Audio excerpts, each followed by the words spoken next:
Good afternoon, splatters, and welcome to Break Zach's Bank number 10. It's live reality television here on Under Pressure Splatoon as you're all about to witness Zach become $500 poorer in the name of competitive Splatoon in this special milestone mid-level invitational. My name is Sofa King, your couch surfing ride or die on the mic. And who's that over there who I'm commentating with today? I'm Cheese, or Mr. Cheese Tiger. Kind of new to commentating, but definitely also couch surfer this way through here.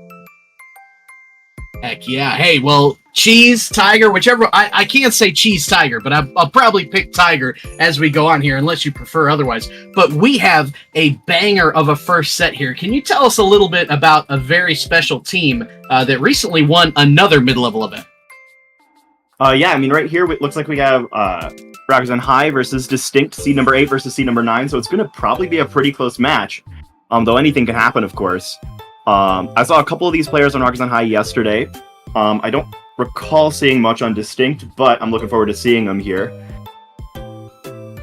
Yeah, me too. Distinkt recently coming off of that win of SAC Season 10 Finals, looking to make 10 their lucky number here with Break Zach's Bank number 10. On the other hand, Rakuzan High, I'm almost certain that's some kind of like a basketball anime that I've seen like maybe 1 or 2 episodes of in passing. But hey, these players could be just as good as the players in the show because they just won this tournament 2 iterations ago in Break Zach's Bank number 8. Tiger, do you think a repeat performance is in order? I mean, if they've done it once, they can certainly do it twice. They've shown they have the skill, they have the power. They got to make sure that they can just keep that and bring it forward to this set as well. All starts with round 1. Oh yeah, you gotta start somewhere. Now for this tournament, we've got 14 teams fighting in double elimination. Round number 1 is going to be most every team except the top 2 who both have a bye. So these teams are fighting to be able to take on, I believe it's the number 1 seed, Ryu, whoever wins between these two. But Distinkt, they've just come off a tournament win themselves where they were, Tiger, similarly, perhaps, underseeded. Yeah, I mean, right here, it seems like each of these seeds are like those 8 and 9 out of 14, but one of them's already won this tournament in the past, so it really goes to show that it's anyone's game here. In addition to that, looking at some of these players, Reshiram and Rosa together were on a pickup who recently got 9th in SOS. So even though Break Zach's Bank is a mid-level invitational, you've got some players on either side here who can pop off and get results that are close to high level, if not high level, at any given point. So it's really going to be all about who can pop off. Now let's take a look at these weapons, Tiger. Are there any players that stick out to you in particular as far as maybe a weapon comp that's unusual that you don't see too often? I wouldn't say this is the least often, but I do like seeing the potential for a Headed on one side here. Headed main myself, definitely looking forward to seeing how they play it there. I just love how it is a grab bag of every different option. I like how you can play it just, for those coolers, for that paint, and then you could also play it on those off angles, try to get those extra lines in, try to get those really good picks. Oh yeah, and from the little I saw of the one set I casted for Bridget for Distinkt, they were pretty dang good at any of those splatlings that they chose, which made for a really nice backline presence for Distinkt. I mean, I'm looking to see Rafa was pretty good on the Frozen Pro. I like the abbreviation we have there of the Prozen. I hope that catches on. The Viper H3, some really good midline choices that are kind of expanding the meta in the late stages of this game. Yeah, I'm shocked to see how much has changed. I guess I shouldn't have been considering we had 30 new kits, but it really just goes to show how much a different sub and special can do to a weapon. Oh, for sure. Now, we talked a little bit about Rakuzan High's record in Break Zach's Bank. Distinkt has also had some pretty good runs in this tournament as well. They typically will play coolerless if Bridget is off that Headed, but they have made podium of Break Zach's Bank multiple different times. Most recently in number 9, they did get a bronze medal. They had a tough set in winners finals, but they're looking to bring it home this time. But hey, I mean, Tiger, early on in these early rounds, we're starting best of 3. Does that do something to your mindset with these quicker sets in these early rounds? I would definitely say it does, especially with something like, without counter pick advantage or anything. It definitely just makes, at least me personally, want to just go as all out as possible on each one, because you can't really come back if you can lose twice in a best of 5, and then you can just really work and win those next 3. If you lose one in a best of 3, that's it. That is you are match point. That is when pedal to the metal. That's when you just got to go. Yeah, your back's against the wall, which can be kind of terrifying. Now, zones on chip shape. We were talking a little bit prior to the show. We're going to see zones on Urchin later on in this tournament. But zones on chip shape, that's a big old zone, Tiger. Do you have to play that version of that mode a little differently?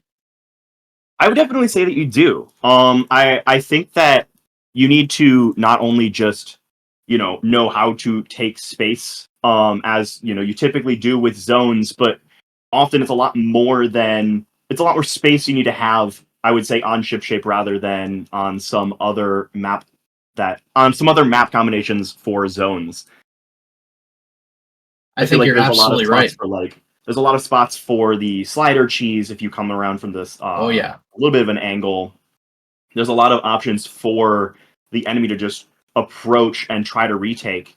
And I would just say, ultimately, it just means you have to play that much more defensively with that much more awareness, that much more map control, that much more pressure.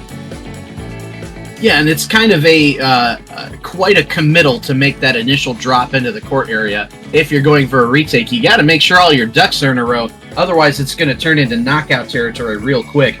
Now, taking a look at this set as a whole, we are noticing no Rainmaker. Now, there will be Rainmaker later in this tournament, but in a quick 3-game set like this, without Rainmaker, it's a little bit more of a grinded out kind of style, with game number 2 being tower control. Do you think that that'll change these teams' weapon decisions, knowing that there's no Rainmaker in this set? Yeah. I think I saw one of them that played a couple different stringers. I'm assuming we're not going to be seeing a well string here. That's, at least from what I've seen with these teams, pretty much exclusively for a Rainmaker with its pure object damage. Yeah, I agree. I mean, the well string does almost seem like it's practically a Rainmaker one trick in a way, so I definitely agree with that.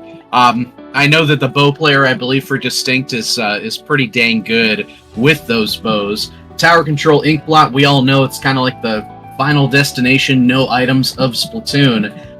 But taking a look at Clamblitz on Umami, now it's no guarantee that we get to 3 games.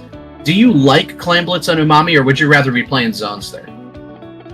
I think that Clamblitz on Umami is one of the better clam stages. I just like the feel, I like the vibe. I like the different options. The plat in the middle is just honestly one of my favorite parts of almost any map. I feel like it has a lot more opportunities to both take and retake on that kind of thing. Yeah, I agree. It gives you a really nice far up position to kind of exert more control over that area. It kind of reminds me of Scorch Gorge, but if like the snipe area that you could get on was just a little closer, a little more defensible. So I do like it as well. I mean that to say, as we are going to go ahead and get loaded into round 1. Let's kick off Breakzak's Bank, folks. 500 buckaroos on the line. I don't know how that's distributed among the podium teams, but we are going to be getting loaded in here real soon. Tiger, have you ever competed for that amount of money in an esport? I haven't. I've done a couple tournaments and stuff, but never for a $500 cash prize. This is definitely something that is a little bit new to me, at least to commentate for, this much cash. It's exciting. Like we've got high stakes, right? Oh yeah. Has it always been $500? This is number 10. So that I'm not sure of. Now, I am pretty sure that these typically aren't invitationals. They're usually open tournaments. At least the early ones were, because I think I may have played in 1 or 2 of them. But this one specifically, because it's the milestone number 10, these teams were asked to participate. So we got some good high-level, we've got some good mid-level competitive play here, which I think tends to be kind of a forgotten element of the scene. So I'm glad that we've got these kind of events. Yeah, I agree. I'm glad we're getting this representation here, especially with a prize possibly to incentivize them. Oh yeah, I mean, if you split that $500 5 ways, you could probably go to 5 guys like once, right? Maybe. All right, folks, so we are loading in here to Splat Zones on ShipShape. Let's take a look at what these folks are bringing out. Pretty classic pencil-led support comp there. Ooh, and we're seeing the Rattler Mini. A lot of new weapons coming out on the other side. Yeah, I think that's 3 out of 4 new kits. And on the left is the pen as normal. It's pretty standard comp from what I've seen at least. And then Distinkt over here bringing out pretty much only new. And I'm excited to see how that goes for him. Looks like Rakuzan High starting immediately with the first take, putting them a little bit more in an advantage state, but it really still is highly contested. Looks like it could flip at any moment. Yeah, we do get Tiger rolling in here, but Bonk is going to bonk that roller right on the nose, getting Mooj as well, and that's a wipeout for Rakuzan High. Crucially, Distinkt did not get the zone flip there, so no penalty for Rakuzan as they continue grinding this thing downwards. Tiger, what does a good lockout look like on this map? A good lockout's just really making sure that you don't allow the enemy here to get the opportunities. It seems like they might have just let them get the opening that they need, though, with that Kraken coming in. That zone is lost. Never mind, it looks like it's retaken. But there's a bubble, there's a Kraken. They're playing for their specials. They're playing for that extra power. Bonk living up to the name again as they're going in with the stimp. 15 points left. Really looks like they may have let the opportunity there originally, but they're full-on denying everything now. Looks like 3, 2, 1, and that is game. Holy smokes, I mean, that is about as dominant as it gets in favor of Rakuzan High, folks. Distinkt tried a couple of plays there, but they were just not able to get the zone flip they needed. You did see a little bit of disjointed, I would say panicked behavior from some of the players at the end there, like when Tiger was trying to still get that pick on Bonk despite being the only one up. Seems like they might have just let them get the opening that they need, though, with that Kraken coming in. That zone is lost. Never mind, it looks like it's retaken. But there's a bubble, there's a Kraken. They're playing for their specials. They're playing for that extra power. Bonk living up to the name again as they're going in with the stimp. 15 points left. Really looks like they may have let the opportunity there originally, but they're full-on denying everything now. Looks like 3, 2, 1, and that is game. Dealing with the pen at range, it really just guaranteed that they could not get the right push they needed as a team. Yeah, it's going to be tough for them to kind of... I mean, they've got to make such a big mental swing here after losing that game in such dramatic fashion. Tower control on Inkblot, though, that's interesting. Bonk, I loved what Bonk was doing in Game 1, but do you think that Inkbrush is the right choice for tower control? I feel like it'd definitely be hit or miss here. I feel like if they play it right, it could be very good for them. But I would, again, definitely not be surprised if they switch to something different. I could see that too, for sure. I do like a lot of the new weapons that Distinkt is using as well. You saw the bow coming out that has the inkjet. You saw a lot of cool stuff. But do you think that they kind of say, okay, those new weapons, maybe we're not quite confident enough in them yet, they could swap here? I definitely could see them swapping off of these new kits into something that they're more predictable with, and I am immediately proven wrong as they are back into what they started with. Yeah, never mind. I think they didn't change one thing. Meanwhile, on the other side, we see Yoshi picking up that Splashdown Blaster, which will be an interesting addition there, as Yoshi's working along this right-hand side already. The shot player goes down, and Tiger goes down to a direct. A third one goes down, and now it's just Mooj on the bow, who's being rushed down by Yoshi. A jump out is going to be kind of a semi-faux wipe, and oh my gosh, Rakuzan High is rolling again. Rakuzan High rolling again, just as you said. They swap a little bit, and it looks like it immediately paid off. Bonk one more time living up to their name as they keep going. Unfortunately, not getting any picks, but stalling out Distinkt as they keep getting points. They're past checkpoint 2. They're about 40 points away. They just keep going. Specials are being popped from both sides, but is it enough? It doesn't seem like it is at the moment. There's a Kraken. They moved it away. 2 down on Rakuzan High. The push might be over. I believe it is for now, but that is the first fight win for Distinkt in this set thus far. As Bonk is now set up in mid, they weren't even able to get mid off of that, so they've got a long way to go. The Zuka is ready. from the Rattler. You see the bubble coming out, I believe, from the Roller, as things are still tussling here in neutral. Pushing again as Rakuzan High with the bubble coming out. That Mini is able to get one. Look for that Zuka to come out soon as the Blaster's tearing things up in the middle. Mooj trying to get another pick off to the side, forcing that Pencil Zekrom all the way back. And it looks like Distinkt are losing numbers up front again. One more time, yeah. It just seems like when they win, it seems like Rakuzan High cannot ever give up too much. Even when they lose a fight, they really just don't lose much control, don't lose much. Like, they haven't even gotten past their own mid. Whereas when they win hard, they win big. Yeah, I would agree. I mean, it's that Thanos quote where it's like, all that for a drop of blood. Kind of seems to be the theme so far. As Distinkt is looking to set up in mid once again, we see Mooj up here. They've already lost the shot up front, though, which is going to be harmful to what they're trying to do. The Zuka coming out in mid is marked by the Blaster. Yoshi working along that side is down by the bucket. Mooj will get the one going on tower, and suddenly Distinkt has a two-man numbers advantage. Yeah, it seems like the tides may be turning here, at least for now. One on both sides gone, but Distinkt with 3 of 4 specials, and they are all ready to be used at any point here. 2 on Rakuzan High. Looks like they're popping both. 2 on each. 3 on each. They're all being used. It is kind of chaos here.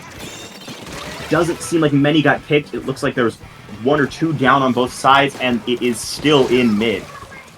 Yeah, look at this work by Yoshi to, again, just flip it. They only got 15 points on that tower despite that advantage, and Yoshi is popping off! Yoshi! Oh my gosh, we don't need Mario. We're our own dinosaur. We got a triple. We are up in the bats again. Tiger, this is insane blaster work. It really is. Yoshi's making sure that he has to be seen as a problem, as a threat. You cannot ignore that blaster power. If they do exactly what happens here. They are gone. Taking another pick, Yoshi not taking prisoners here. They are just ensuring that they keep on going, keep on pushing. They go down to Tiger, but Tiger goes down as well. Really just shows Yoshi needs to be stopped if Distinkt wants to keep going or possibly get past any of their checkpoints. And yet, Yoshi is still up there again, now dueling with the shot. Will get taken down by the shot, but Afro traded back out in a bad position to get Yoshi. And is this Yushi? Is the junior's name Yushi? Either way, the name is working as Bonk is trying to get some more hammer play going. Only about a minute left, but oh my gosh, Tiger, I mean, this seems like a surefire Rakuzan win already. It very well could be a pretty big lockout here. I have yet to see much past mid. I think I said that a little earlier, and it still holds true even now. They just have so much paint. They have so much fighting. Yoshi, even when they go out without a trade, they're still getting a lot of value to their team. They have the pen in the back, making sure that they can support their team with those coolers, making sure they can support with the picks and those 60 damage hits. They come in clutch right when they need to. Another stamp coming out, getting at least a trade that's definitely enough as they pass checkpoint 3 down to the single-digit amount of remaining points with a jump in on the tower. That is going to be game for Rakuzan High. More so than that, that is the set. Oh my gosh, I mean, Rakuzan High just steamrolling past a team that just won SAC. What a start to their tournament, and we've been hearing some rumblings that perhaps Rakuzan is a little bit underseeded. That could be a lot underseeded, Tiger. Yoshi, I definitely agree. That was a pretty dominant performance, and I believe you said, was it Distinkt that had previously won one of these before, or was it Rakuzan High? Rakuzan High won Breaksax Bank number 8. Now, that only had 7 teams, so I don't know of the level of competition in that event. But still, I mean, clearly, both these teams, Tiger, are going to be in for a fun day. I definitely agree. It looks like Rakuzan High showing that they might have the power to do it again. Yeah, I'm excited, and I mean, they're going to need to bring their best because they'll be going up against number 1 seed Ryu in winners round 2. Now, we are going to be going to an oh-so-slight break as we are going to be taking a look at our winners round 2, which sadly we won't be following Rakuzan High. But elsewhere in the tournament, looks like a lot of these early sets are tied going to game 3. May be a little while, folks, but when we come back, we're going to have a banger of a set for you.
Good afternoon, Splatters. We are back with you for Winners Round 2. Hopefully you didn't go anywhere because we've got a great set coming up. Number 4 seed Okane, who dispatched the 13 seed in a tense Game 3, is up against an upset. Ethereal Flutter, the 12 seed, dispatched the Snowflakes, and now these two teams are going to be battling for a trip to winner semis. One interesting thing, Tiger, is that Proto, who's a member of Okane, their Sendu page says, I have $130 from this game. Hopefully, they can just about double that total if they go on to win this tournament today. Yeah, it seems like with 4 players on their team, that could bring it up pretty much by exactly double. But as people have seen from Ethereal Flutter, they are not someone that you can just ignore. They just showed that they can upset even some of the best teams here, and could be one of the best teams themselves. Oh, most definitely. As we see Ethereal Flutter in the blue with Okane in the yellow. I'm seeing Rattlers. I'm seeing the new Splatter Shot. I'm seeing a lot of cool stuff on the side of Okane. It looks like a lot of the new versus a lot of the old. There's a Headit from Okane as well. Again, I love the Headit. Of Unexpected Splatling, I have only really seen Headits and Minis recently, but seeing a Heavy combined with some more of those classics seems like it's going to be really interesting to see how it works. I think that's the exact comp they had in their Game 3 Clans game last time, and it worked for them then. Let's see if it does now, and it looks like it kind of did. They immediately bring Okane down 2 with some specials ready to keep this taking. Yeah, it's so crucial to win that fight while you have the zone and without that penalty coming online. But a nice pick by Vortex from the Crab. Rolling in with those dualies. Will get picked by the Decav, though, as things are largely even. 2-2 on the board. Ku is going to be rolling in. The jumps coming in from their teammates, but their teammate Clara is going to get picked with the jump in. You see Okane's yellow rolling in throughout this whole stage, and they've got control. Yeah, it seems like mid pretty much immediately went back into Okane's favor as soon as that water dipped and the map became, a lot more open, a lot better for some of those weapons to take space. Vortex immediately popping that crab on the top, trying to get some picks there, making sure that no one feels safe to go forward, going over the ledge all the way over to the Heavy. They're going to be stuck there for a little bit. Look at that tactical jump, too. Oh my gosh, Tiger. To get the shot up in that space is going to jump out when it's not safe, but the Zuka's going to pick one. Clara crashing in with the Kraken. Will trade that back out, but you've got to flip the zone back because Okane's getting close to a knockout. Clara, caught from behind, gets one pick. Numbers ever so slightly going back to Ethereal Flutter. Can they flip this zone back in time? The Decav is going to get traded out there. No! Okane will keep it. And oh my gosh, they are going to run this all the way down to a knockout. Tiger, I did not think that was going to happen. You certainly caught me off guard as well. That was a very surprise reversal there, with Okane taking the first game in this set. Yeah, I mean, impressive stuff. And would we really expect anything different from a team like Okane? Folks, if you've been watching Break Zach's Bank for a while, Break Zach's Bank number 2, the very second tournament in this series, Okane took it home back when the tournament was still on Battlefy. They only dropped one game that whole day. Wow. I did not know that, but that puts a lot of stuff into perspective. It looked like what I was seeing there was that they just know how to get value from all their resources. They know how to push with their materials. They know how to take what they have and bring it to a victory that honestly made it look easy. It really did. It was kind of similar in many ways to how Rakuzan High looked in the previous set, but still no counterpicks, folks. Still only a best out of 3 set. So we are moving on into Clam Blitz on Museum. Now, this one is very different than Clam Blitz on Umami. Tiger, can you tell us a little bit about how you need to approach this one different?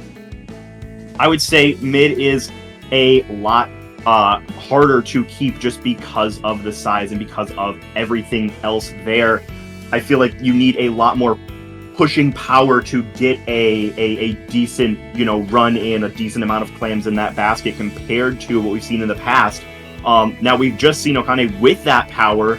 We've also seen Ethereal Flutter with that power in the past as well. I'm excited to see which one can really get the aggression and the value that they need to go in and get enough clams. Oh, yeah, for sure. And I mean, I think that at least as of now, gotta give the edge to Okane. because the player, like the shot player, that shot and Rattler combo seems like it's quickly becoming the meta in this new Barazushi and Embers era of Splatoon 3. Yeah, they were really taking no prisoners there. It was all aggression all the time. They just were not letting Ethereal Flutter even take a moment to catch their breath. All right, loading on into Game 2. For Okane, they are looking to book a trip to winners semis. And for Ethereal Flutter, they are trying to stay out of losers. We see again the same comp coming out from Okane, and then on the other side, swapping out a few things there, swapping out the type of heavy splatling in particular that they're going for. Yeah, the heavy switching into the Order replica seems like it might help them here, I don't know. But other than that, the weapons look about the same. The Squeezer immediately going down, but they're pretty much already back in the fight. One special being popped from the other side. Kraken coming in. Will they be able to avoid it? They do not. The Headit going down as the Kraken escapes from that power in the backline, getting another pick. They just know how to play. They know how to go. They are going fast. They have been really strong positioning and shot-wise.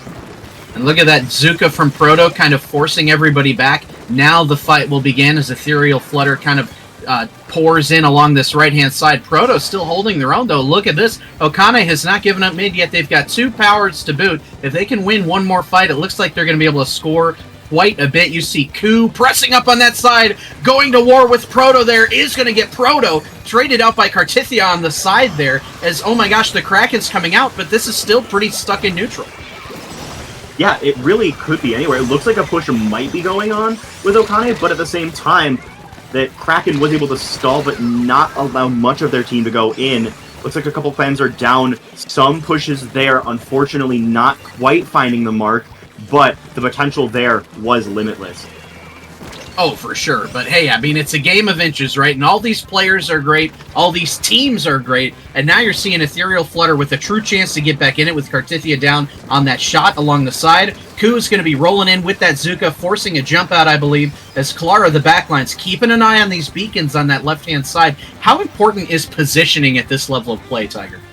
I mean, it's probably one of the most important parts of the entire game. If you can make sure the enemy doesn't go where you want them to go, that pretty much guarantees a victory. But hey, the enemy can't go anywhere if you kill all of them. This brings it down.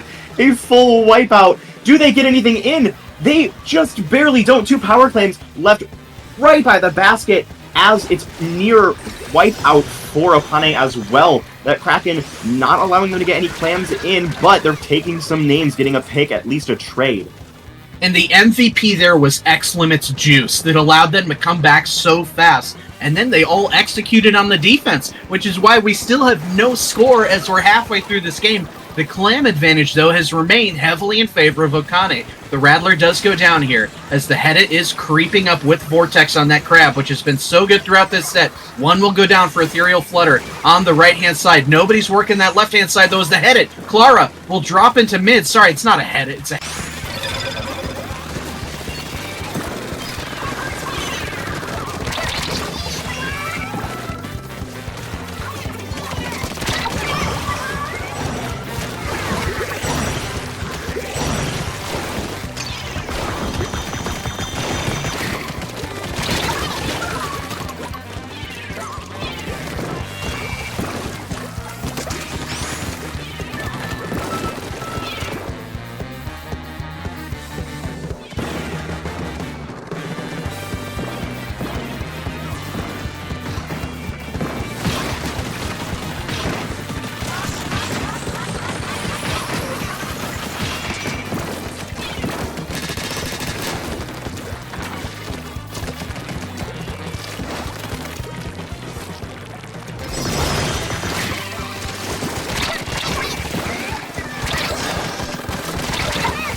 stuck on the opening screen of the match. That's okay, it happens.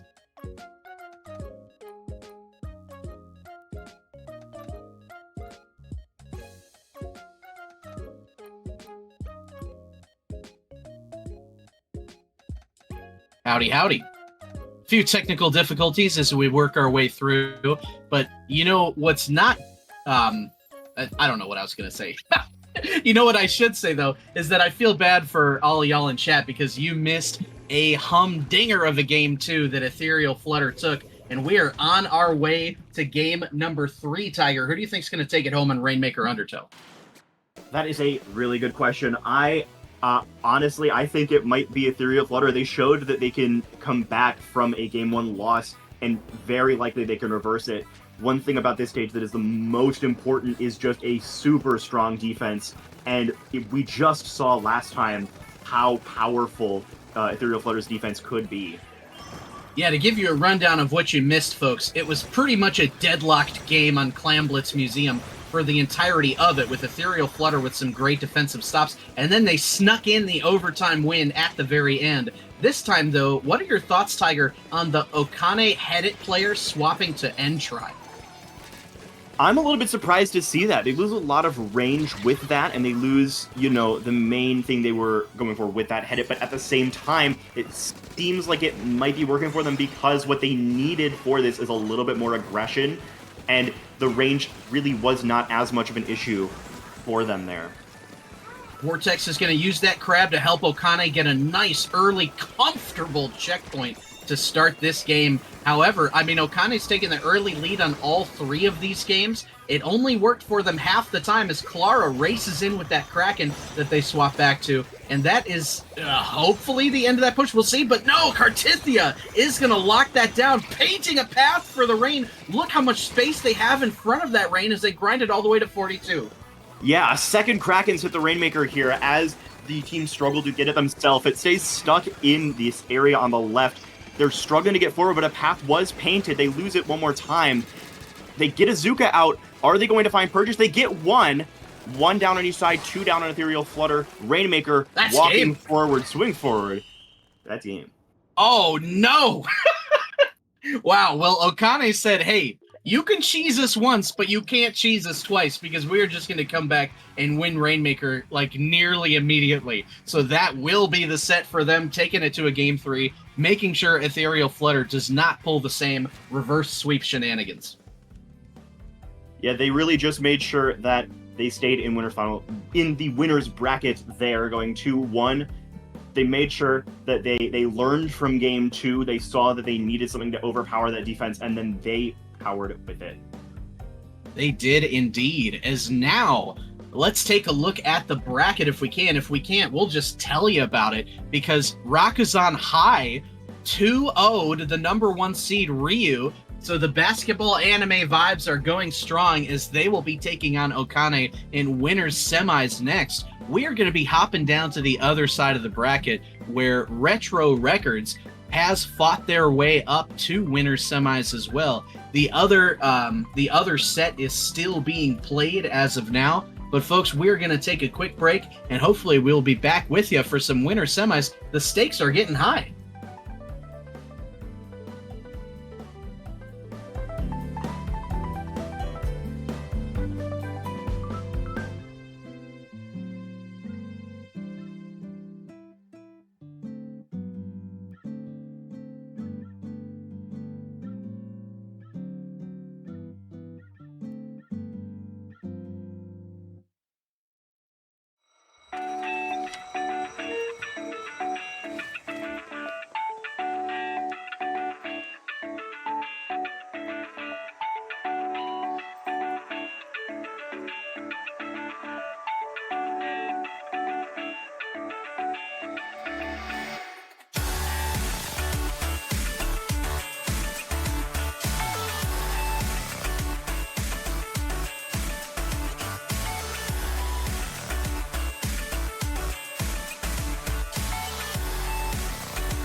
just survive.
Are you ready to break Zach's bank? We've got cracks in the safe, and it is almost busted open as we head to winners semis. We've got our number 2 seed Tickle Tag against number 6 seed Retro Records. Tiger, do you think that you have a favorite in this one, or is this one looking pretty even? I think, honestly, for me, this one's looking pretty even. Both teams have already worked really hard to be here. I guess I might be picking a favorite as the match goes on. If there's a head-it, let me know. I'm just saying. But otherwise, I guess I just am going to be seeing how this goes. What I'm more excited for, I'd say, is actually that our first match is going to be on the new map.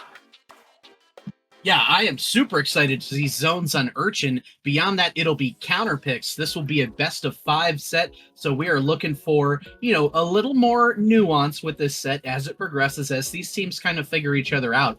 Now, you mentioned Headit. There is a Headit player, a pretty proficient one on Tickle Tag named Kaisa, and we've been told that the reason why we are shortening the team name to Tickle Tag is Kaisa's fault. It's we assure you, it's purely due to character limitations. Definitely nothing sus going on. Definitely don't look at their logo. If you are curious about the full team name, Sendu.inc is open to you, but we will not be saying it here on stream. We will be keeping that for anyone who wishes to look that up for themselves. There is no indicator of what it could possibly mean. Nothing on screen right now would show anything at all. Once again, thank you, Kaisa. Yes, lick me up, twin. Apparently, is the logo. Oh, true. I'm in disbelief. So let's talk about what these teams have done, right? Tickle Tag has only played one set since they had a bye, so they 2-0'd Cherry Wave. On the other hand, Retro Records was able to dispatch blanks. They took down Paradigm, so they've had a few more rounds to kind of get warmed up. Now, at this point, as we move to a best of 5, how much is it when you get deeper into a tournament about momentum versus seeding? I mean, I think momentum's going to be pretty strong because a lot of this game is the mental game. You have to make sure that you are in it to win it. And if you are starting to doubt yourself, if you're starting to think, hey, maybe this isn't it, this isn't the run, then it probably won't be. We're seeing from Tickle Tag here that they only played one set so far, but they went 2-0. They've yet to take a loss so far, compared to Retro Records, who have worked a lot harder to be here, who have done 2 sets, but they've also taken 1 loss before that. I don't know how that's going to affect their mental as we start this first game. Boy, oh boy. I was a Splat 1 enjoyer, but I have not yet played the new Urchin, so I'm just like, my heart is swelling with joy as I'm seeing Urchin. Whether or not it's going to be a good map, who knows, but it is kind of cool to see it again after all this time. And we're seeing, oh my gosh, it seems like we just see a Rattler in every set, Tiger. Yeah, I'm really surprised how immediately that catches on. But I guess I shouldn't be surprised. As soon as we saw it, it was definitely a kit that you could predict would be doing well, especially into this kind of meta with the other popular weapons.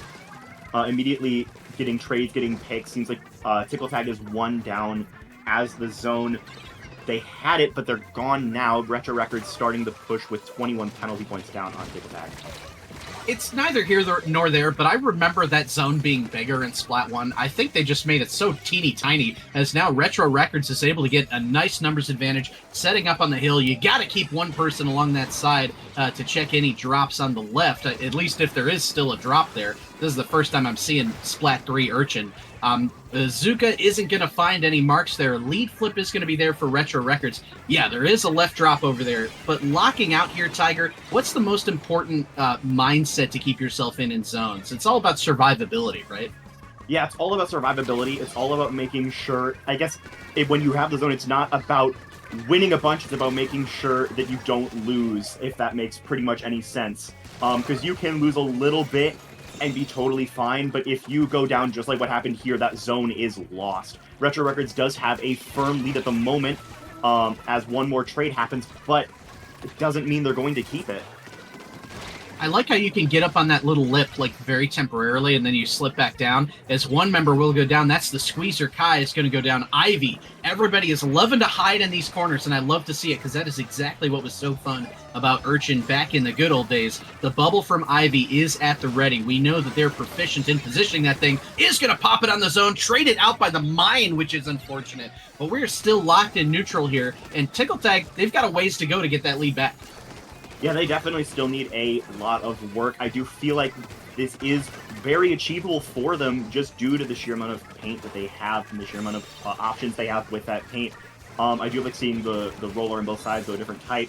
And with the options on the left and the right and the middle and jumping down and dropping down, there really is just so many different things they can do. As one goes down to that Zuka, I was actually worried that Rice there was going to get caught out in a stagger, but no, instead that Zook giving them a chance to come back. You see Slime coming in and getting one. The Brush scampering around, not able to capitalize off of anything else there as Ivy will jump back out on the other side. That is going to be a lead flip for Tickle Tag as they're able to get that zone. They keep that zone with the strikes, and if they can get a pick here, it'll be big. They get a trade along the side, looking for another pick that can lead them to a knockout, but instead the pencil will go down as Ivy's trying to find something, and no, Retro Records is going to come back and snatch that zone.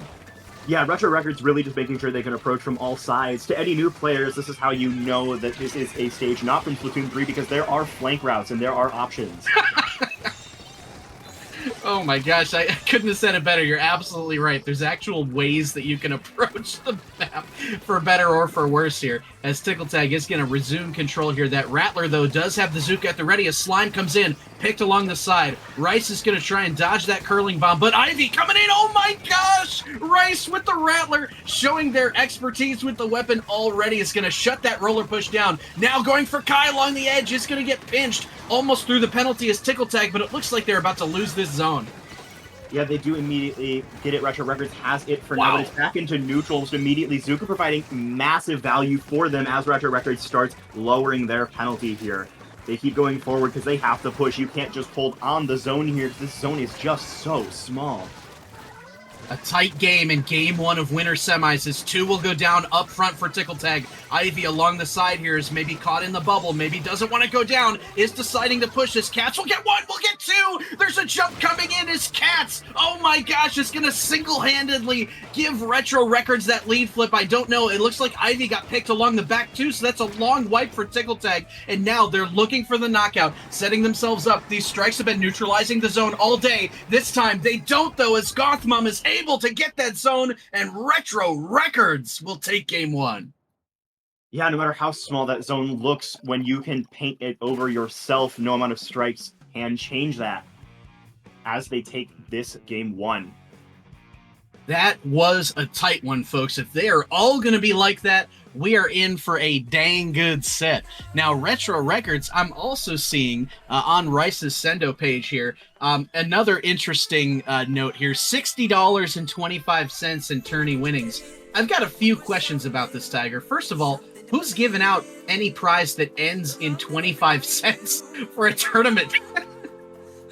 Now, that does make me wonder if they just bet like a quarter that they would win a game in a set there, because $60.25 is a very oddly specific number, though I guess it could be achievable from some kind of set.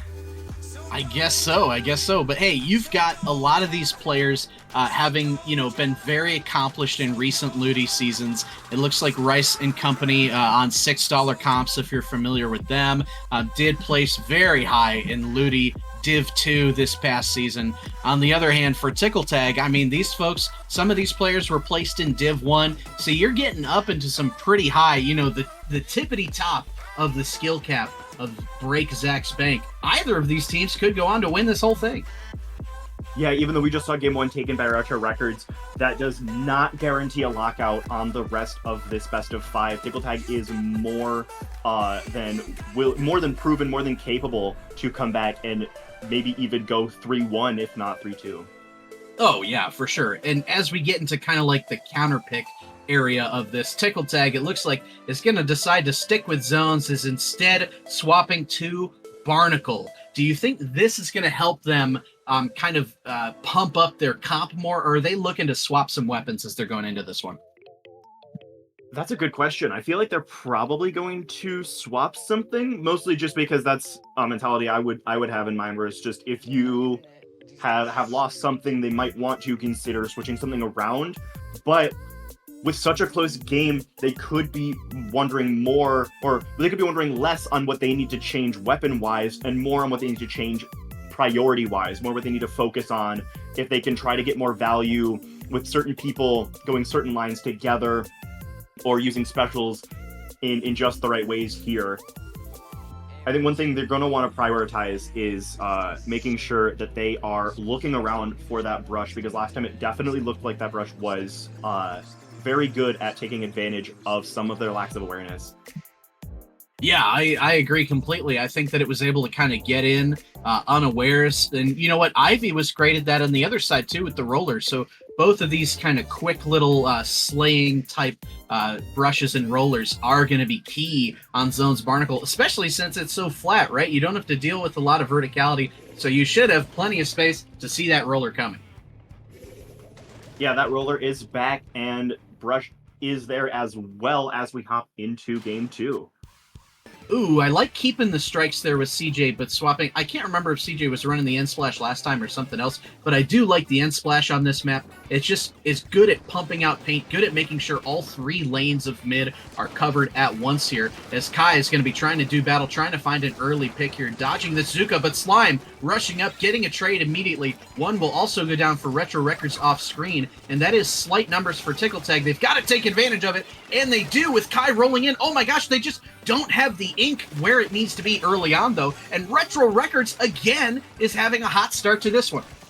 Yeah, this isn't like last match. You don't have such a small zone you can cap with pretty much one person. You need your team there, especially with the other team there. You need to have that coordination to make sure you cap and hold that. And it seems like Tickletack just was not able to perfectly capitalize on that. But they are getting some pretty decent value here. Oh, wait, that was Retro Records. Never mind. Yeah, that was a crazy Zuka shot. I'm getting confused too because I think the colors just like flopped between games for them. As Slime is coming up, oh my gosh, is going to get a nice trade there. Thankfully, not as much due to Ivy's heroism there, but taking close to a knockout here, getting a trade up front. That's not what you want when we're about to be in single digits. Oh my gosh, it's Hail Mary time. Kai, you gotta be looking at that zone. All hands on deck from Tickle Tag to try and get this thing going. Gets one with the Zuka. 1 point meme. They are gonna be trying to flip this. Kai, no, we'll get a trade in the middle, and they finally do flip it. Tiger, how meaningful is that 1 point meme when it does appear? I mean, it is an incredible look for Retro Records, but at the same time, it does mean that they have a lot more to go through now with 68 penalty points. Tickle Tag was just being stalled. The brush there was really just trying to stall for time. A lot of trades, a lot of work. They do have it back, and it seems like they're holding it for now. If they can run down this clock, not just the match clock, but just the clock on the zone, they can make sure to secure this game as well. The key here is going to be seeing if people can get coordinated, but Cats is going to come in with the blaster, getting 2. I believe Cats just got a quad here, and that is an unwise jump in, as that's just going to extend the stagger here. You say CJ popping out with some strikes along the side. That was the worst time for that to happen. As another wipeout happens too, that is going to be a knockout for Retro Records. Tiger, the question that is pumping throughout my brain right now is Tickle Tag going to regret counter-picking zones? I'm not sure. I feel like they might. They do have a little bit more pain, I would say, a little bit, but just because of the S-Blast. But they can't deal with the S-Blast because every time I've seen that S-Blast, they just keep getting value just with an incredible series of directs. Right there, they're getting value. They immediately get a double and a trade. It doesn't even matter that they're gone. The other team just did not have the time or space to make it back with just about 15 points left. I mean, how crucial is it to make sure that you're doing things in a unified way, right? Especially when that timer's ticking down. It just seemed like Tickle Tag was just disjointed enough to where Retro Records could ride that score down all the way, effectively 100-0, more or less twice in a row. Yeah, Retro Records really knows how to separate and then divide and conquer with that. They can make sure that they can get some of the players on Tickle Tag just isolated a little bit, maybe with one other, but then they can be swiftly and quickly and efficiently dealt with. Yeah, that's going to be crucial if they can keep it up as we go along here. And I mean, now they're at match point. Our number 6 seed is only 1 win away from heading to winners finals. On the other end of the bracket, Rakuzan High and Okane are deadlocked at 1-1. Now, Tickle Tag, your back's against the wall. You can't be picking zones again, right? Who knows? If they really have one, then it really could be. Well, it looks as though they are picking zones again. If it ain't broke, don't fix it. And then if it just breaks again, I guess just don't do anything about it. So they are going to go to zones on Robo Ramen. They must just really like the mode. I would be a little bit worried if I were them about, just the mental factor of having lost on a mode twice and then doing it a third time, Tiger. Yeah, it could just be that they really like zones and that is what they are used to, but also if it broke, fix it. It's the opposite of what people normally say. They really have to make sure that they can, find something new, find their niche in this set here. Yeah, they're going to need to find something quick. Now, Robo does admittedly play a little bit differently. It's kind of more backline centered than Barnacle is. It gives you a few more safer places to set up. So they could be doing that because of the pencil.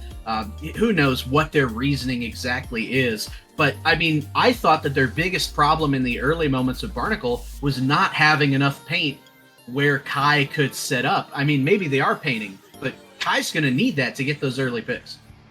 Yeah, I definitely agree that they need to give them a little bit more support. They need to keep them going forward, and I would say same goes for the rest. They need to be enabling each other a little bit more, not just the one, but all four.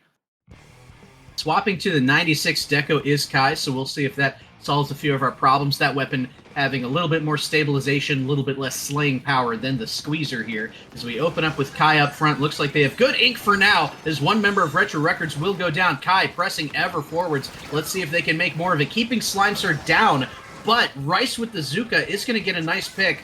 Ivy, though, crashing back up. Oh my gosh, this one's a bloody opening, Tiger. Yeah, this is chaos as Tickle Tag just manages to keep this zone going. They seem to have won this initial thing, so whatever they change, it seems to have worked. Penn getting another pick as the roller goes in, getting some more of their own. Retro Records now pretty much fully down. That is another pick from this roller. There's only one left, and it's that brush. But this time, that brush doesn't have the element of surprise. They are being seen, they are being heard, and in this specific scenario, that's really not good for them. You've got one shot left at this if you're Retro Records. You cannot take an unclean fight now where you go down and you're not taking at least a trade with you, as Ivy looking to shark on Slime. That Booyah isn't going to do much on the zone. You see everybody crashing up north, and Retro Records goes one down due to Ivy. That's on the brink of a knockout here. The splash goes down. No 1 point meme this time. And Tickle Tag redeems themselves on zones. However, they're still down 1-2 in this set. Yeah, I mean, earlier I said if it broke, you gotta fix it, but it seemed like there wasn't anything that needed fixing as far as map mode combos go. It seems like once they have swapped to a slightly different set and a slightly different kit, what they now have is probably something that could take them to a Game 5. Yeah, and you know what I like about it is I don't think this was the sole reason for the win, but I do like putting Kai on that 96 Deco because it can kind of live on its own a little bit longer. It's not like the Squeezer where it's so dependent on having ink to move in. It's got that wall if it needs to kind of chill for a little while. And Ivy, I thought Ivy's positioning along this right-hand side was so critical in this game. That early triple to kind of really solidify the zone and control for them. This set, I think, will live and die by Ivy's sharking and Kaisa's positioning, and we're going to see what Retro Records is going to counterpick to try and shut that down. Yeah, it really comes down to how each positions, one as they're firing and the other as they are in their squid form there. It really just, they need to work together with their team. They need to have each other's backs in mind. They need to make sure that the others are getting the opportunities that they need. It's going to be curious to see if they maybe they stick with zones here because they've already beaten them twice on zones. Maybe they say, oh, momentum don't mean nothing. We're just going to stick on the best mode in the game. Or maybe they change it up. I'm not quite sure. Do you think that there's any, because they haven't had a counterpick yet in this set, what would you pick if you were Retro Records with those weapons they got working for them? Oh, that is a very good question. I'm not sure what Retro Records would pick here, as we have not seen a counterpick from them yet, but now that this is their first and possibly only in this set, I don't quite know what they'd be going for. They did really well in 2 zones maps, so I might just be doing the same thing, just with another zones map that fits them, maybe with a slightly smaller zone. That seemed like it was something that benefited them pretty well. Maybe the larger zone of Ramen, maybe just not quite their style. But ultimately, yeah, I think. Could be I'm anything. sorry. Go ahead. No, I was just gonna say ultimately could be anything. Yeah, I think that another factor for Tickle Tag and why they counterpicked Ramen was probably because of what we said at the top of it, the pencil being a bit more defensible. They didn't really have anything on Retro Records that could flush that pencil out of that really nice protective position. So if they do stick with zones, Tiger, I could see them going with something that could, also try and neutralize that backline in some way. It looks as though we are instead going to get Clam Blitz on Umami, one of our favorites that we were chatting about earlier, and I kind of like that with the Dynamo. Yeah, the Dynamo seems like it'll be getting a decent bit of value here. And they are going for something that I think they had done earlier. I'm not quite sure. I need to check the bracket again, but did they go to a Game 3 in the first round? It looks like they did, so they've played this up before. Tickle Tag has not. Yeah, they've had the experience with it today, which is crucial, and the clutch experience more so than that, as Kai will be sticking on that 96. I'd like to see that. As equally powerful as Gothmum is going to be on the Dynamo here, so too will the Pencil. So I'm looking for Freak to have a freaky game here as we get underway. Yeah, that Pencil could be getting a lot of value here with just like the coolers and the paint and stuff, but at the same time, Retro Records knows that one of the biggest keys here is making sure that they are gone. CJ's Crab is going to try and get things started on this left-hand side. No teammates able to go in quite yet with all that AoE coming out. The Pencil will go down early. I think that may have been a Rice Zuka. I'm not entirely sure. Ivy's going to trade with Slime up front there, and now CJ's just having a kind of paint support here. Switching back to that V-Splash, do you think that Crab is the better move than Strikes for Clams? I think that for this comp, it could go either way, but for them specifically, I think that Crab might have been the right decision for them. It just seems like that is something that they can use a lot more effectively than Strikes, just in terms of the duration, just in terms of the more specific, just in terms that it can chase someone, just in terms that, like, you can keep looking. If you throw a Strike, you run away. If you just pop a Crab, you can keep trying to aim. And baby, you got a lot of great positions for Crab on this map, let me tell you. So I think that is a good decision as well. As Slime rolling in to get one, traded back out on the other side. Cats gets one. Can they get Ivy? No, the bubble will counter that. Still trying to work on Ivy. Grind that bubble down. Ivy dumps into the court there. It is going to get a great pick on Cats. Ivy now trying to work their way back up. Some great defense early on from Tickle Tag. Yeah, it seems like Retro Records has a pretty solid control of the center as one falls off the map on the right. Camera of shame right there.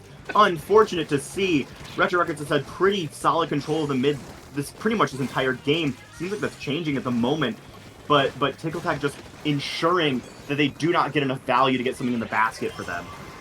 Look at this, grinding their way forward. Now Kai clearing a path with this Kraken. Not able to find any targets here as they're kind of flushing all that blue out into mid, as this game is still relatively even early on. No scores yet until they get... Tickle Tag does get a score and then is instantly wiped out. Was that worth it, Tiger? I mean, given just the pure lockout we've had so far, it very well could have been. But Retro Records immediately has control of the mid. What we've seen from them is that they can take something and roll with it. And this could be a really big counter here.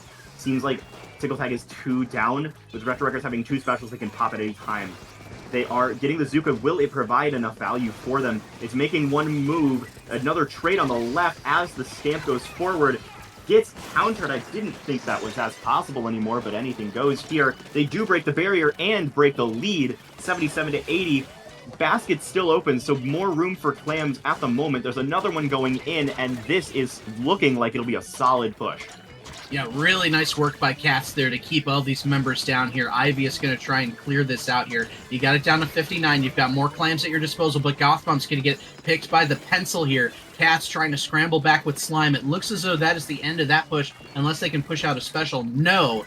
So, if you're on the other end, you've got to do, if we're doing some quick math, I think that's Basket. I think 2 powers will do it, otherwise 1 power and quite a few Clams. Kai, though, trying to get things started on the other end. Tickle Tag, oh my gosh, the push could be imminent as Kai gets another. They're grinding up Clams. They've got a good jumping space, and we could see the lead flip back pretty soon. Yeah, that was immediately a really good set of picks and a really good set of trades from Tickle Tag there as they take the lead. It was within 2 power clans, and they immediately got both in 50 to 53, but it seems like that is the end of that push, at least for now. Once Retro Records came all the way back, Tickle Tag is just stuck a little bit too far away from the basket to get any more in. Yeah, as Kai's trying to just still clean up anything they can here, but they don't want to leave themselves in a bad position. Smartly getting back down, but Gotham's going to clean that up. That is 2 down for Tickle Tag, as now's your chance to push and at least try and reclaim mid. Do they see Ivy in the middle here, going up against Slime? Ivy is going to pick Slime. Ivy now rolling around, but is going to get picked by Gotham here. Rolling in again. This is still in neutral here. You've got to try and find a special to break yourself in. Juiced up from Gotham. Retro Records is looking to make a final push here, but the Clams, oh my gosh, Tickle Tag has still got the lead in Clams. Yeah, Retro Records has a push, but they just do not have the resources to put anything in the basket. They have 5 clams total, and they do, I believe, have a pity in the back somewhere, but no one's going back to take it. They are all in mid. They have a pretty decent position. They are 1 more down, but they just don't have the stuff to throw, and overtime won't even start unless... Oh no, they do have the pity, so overtime will begin, but who knows how long it will last. Yeah, it looks like Slime was trying to set up for a jump there. It wasn't quite able to materialize, as now Ivy is trying to help get Gotham out of the top there to go down for Retro Records. Now, you've got to be careful here because you don't have a lot of time, but you want to make sure you're working together. Rice not able to find anything with the Zuka, which is going to close some doors for them. Kai will go down as that 96. Slime trying to come in and get something. We've got the Booyah trying to lead the Power Clam in. That's going to be a basket pop. They just need 2 clams, 3 clams. They do it! And Retro Records with an insane clam push in overtime. Patient, careful, and they have booked their ticket to winners finals. Your number 2 seed is sent down to losers. Wow. And with such a small overtime clock ticking down fast enough, they really still maintained that value of patience. They were able to just get that small bit every couple of seconds, and they just kept on going. They shifted into a low gear and kept going. Outstanding work. Just absolutely crazy. I mean, Retro Records, it looked like this was kind of similar to that other Clams game we saw. There's a comeback earlier where they just were defensively super strong the whole game, very back and forth the whole game, and then at the end, everything just was coming up roses for them. They got the right push at the right time. Yeah, I think something that they might have done a lot to get that win is that while playing super defensively, they could focus a lot more on reacting to how the other team plays, how the other team approaches certain scenarios, and then at the very end, using that information against them in one final push. Oh, yeah, most definitely. Hey, well, I gotta say, if you had on your bingo card for today a team made up of Dynamo, Brush, and Blaster as a team that would be making it this far, that does not sound like a lot of paint to me, Tiger, but it is cooking for them here. We are going to take a teeny tiny little break because, as you can see, our other winners semi set is going to a Game 5 between Rakuzan High and Okane. The winner will face off against Retro Records in winners finals very shortly.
Oh my gosh, everybody, I can smell that 500 bucks getting ever closer here. We are back with you, Sofa King and Mr. Cheese Tiger, for winners finals of Break Zach's Bank number 10. The stakes could never be higher. Look at Okane's logo. It's a bundle of money. I didn't even notice that before, but now that they're getting closer than ever to winning it, I'm sure they can smell it here. We've got a 5-game set for you starting on Zones Mako. Tiger, we've already seen both of these teams on stream today. Which one do you think is going to book their ticket to Grands? That's a really good question. When I'm looking at Okane, their logo makes me think they've always had their eye on the prize since the beginning here, but Retro Records really showing, especially just right on their last set, just the power that they have, how they can move forward, how they can break things, they can just go. It really it could be anyone's game. It definitely could. And if you're a fan of, tournaments like March Madness, where seeding is just so important, let's give you a little seeding history, because Okane is the 4th seed. Retro Records is the 6th seed in this tournament. In all of the Break Zach's Bank events, this is the 5th time that a 4th seed has made it this far. For Retro Records, a little more impressive. They are only the 2nd time that a 6th seed has made it to winners finals. The first time, Tiger, was also Retro Records back in Break Zach's Bank number 3, which they ended up winning. There could be a repeat performance here today. Yeah, no one does it better than them here. It really shows that they are consistent in their strengths, they are consistent in their power, and it really shows that Okane could have a lot to work with here. Yeah, and I think it speaks to Retro Records. We talked about the funky comp that they have, but they're clearly able to succeed in spite of it. Not only did they win Break Zach's Bank number 3, they are the defending champs. They won number 9 as well. At least some members of them did. I wasn't able to confirm all of them, but it could very well have been. Now, if you're taking a look at Okane, though, they've got the resume. They took down Rakuzan High in a tense 5-game set just before this. Both of these teams have momentum on their side, and neither of them want to go down a loser's bracket. I definitely agree. When I'm looking at each team, I'm seeing their comps. One's a little bit more unusual than the other, but I gotta say, for Retro Records, at some point it stops becoming succeeding in spite of their kits, and instead becomes succeeding because of their kits. It seems like they have this setup and they are using it for a reason, and they are using it with power and with strength, and they are just able to use it so well. Yeah, it's definitely become a strength of theirs because, hey, otherwise they wouldn't be playing it. They know what they're best at. They know what they can cook with. So to your point, that is definitely what they are going to be probably sticking with here. Now, over on Okane's side, I'm looking at Asan, and we saw Asan mostly playing the head it, but then pulling out that end try. For Zones on Mako, Tiger, I think we could see that end try again. I wouldn't be surprised if they pull out the end try here. I would like to see a head it. I think I've said that about like 4 times now because head it's awesome. But also end try would be a pretty good pick for them on that map. This map definitely favors a lot of those AoE, a lot of those like range, a lot of like the blasters, a lot of the sloshers, that kind of thing. And if they switch to that end try, it could just be another strength for them. Oh, yeah, it definitely could. Now, one area that I'm interested to see, right, when we saw Okane earlier, it was in Zones on Mahi, and it looked like a pretty dang solid game for them. We are going to be yapping a little bit more because it looks like one member of Records did DC there. We get an early look at what weapons they're looking at, the Rattler coming back, and one thing that I'm noticing on the other side, maybe they won't keep it, maybe it was just some subterfuge, but a Rattler, the new shot, and Dapple Doolies. Yeah, all of those combined kind of surprises me. They don't have as much range as I was expecting them to have, but honestly, here it might not even matter. Yeah, it may very well not. And I mean, I am not as well versed in the rules as I'd like to be. So it could be something where after a DC, you can shift things around a little bit. That does seem to be the direction that more tournaments are going in as we progress through the late stages of Splat 3 here. But either way, assuming that that is what we're going to see, Okane looked so strong in their zones game that we saw on Mahi. They struggled a little bit, though, with teams that are heavy on defense. And that, to me, did not strike me as Retro Records' bread and butter, more so as their strength in manipulating AoE. Yeah, I gotta say, it was a little bit unexpected to me as well. I feel like it was, we were looking for something a lot different than what they ended up providing, but I mean, they're picking exactly that for a reason. I feel like they could be just trying to overpower, they could be just trying to keep going. And if it does work out for them, we'll have a lot more to say. Oh, definitely. Let's take a look at what's going on in the bottom half of this bracket as we get reloaded up. Some eliminations, it looks like. Ethereal Flutter was knocked out by Distinkt. Our number 1 seed now has a 1-0 lead over Distinkt in losers round 3. Let's take a look at other upsets. It looks like Paradigm is having a nice little losers run there. That's Infa, Mia, Girlboss, and Tormy. They 2-0'd Cafeteria. They 2-1 Cherry Wave. They're now butting heads with Rakuzan High in losers round 4. Are you impressed by that from the 14 seed?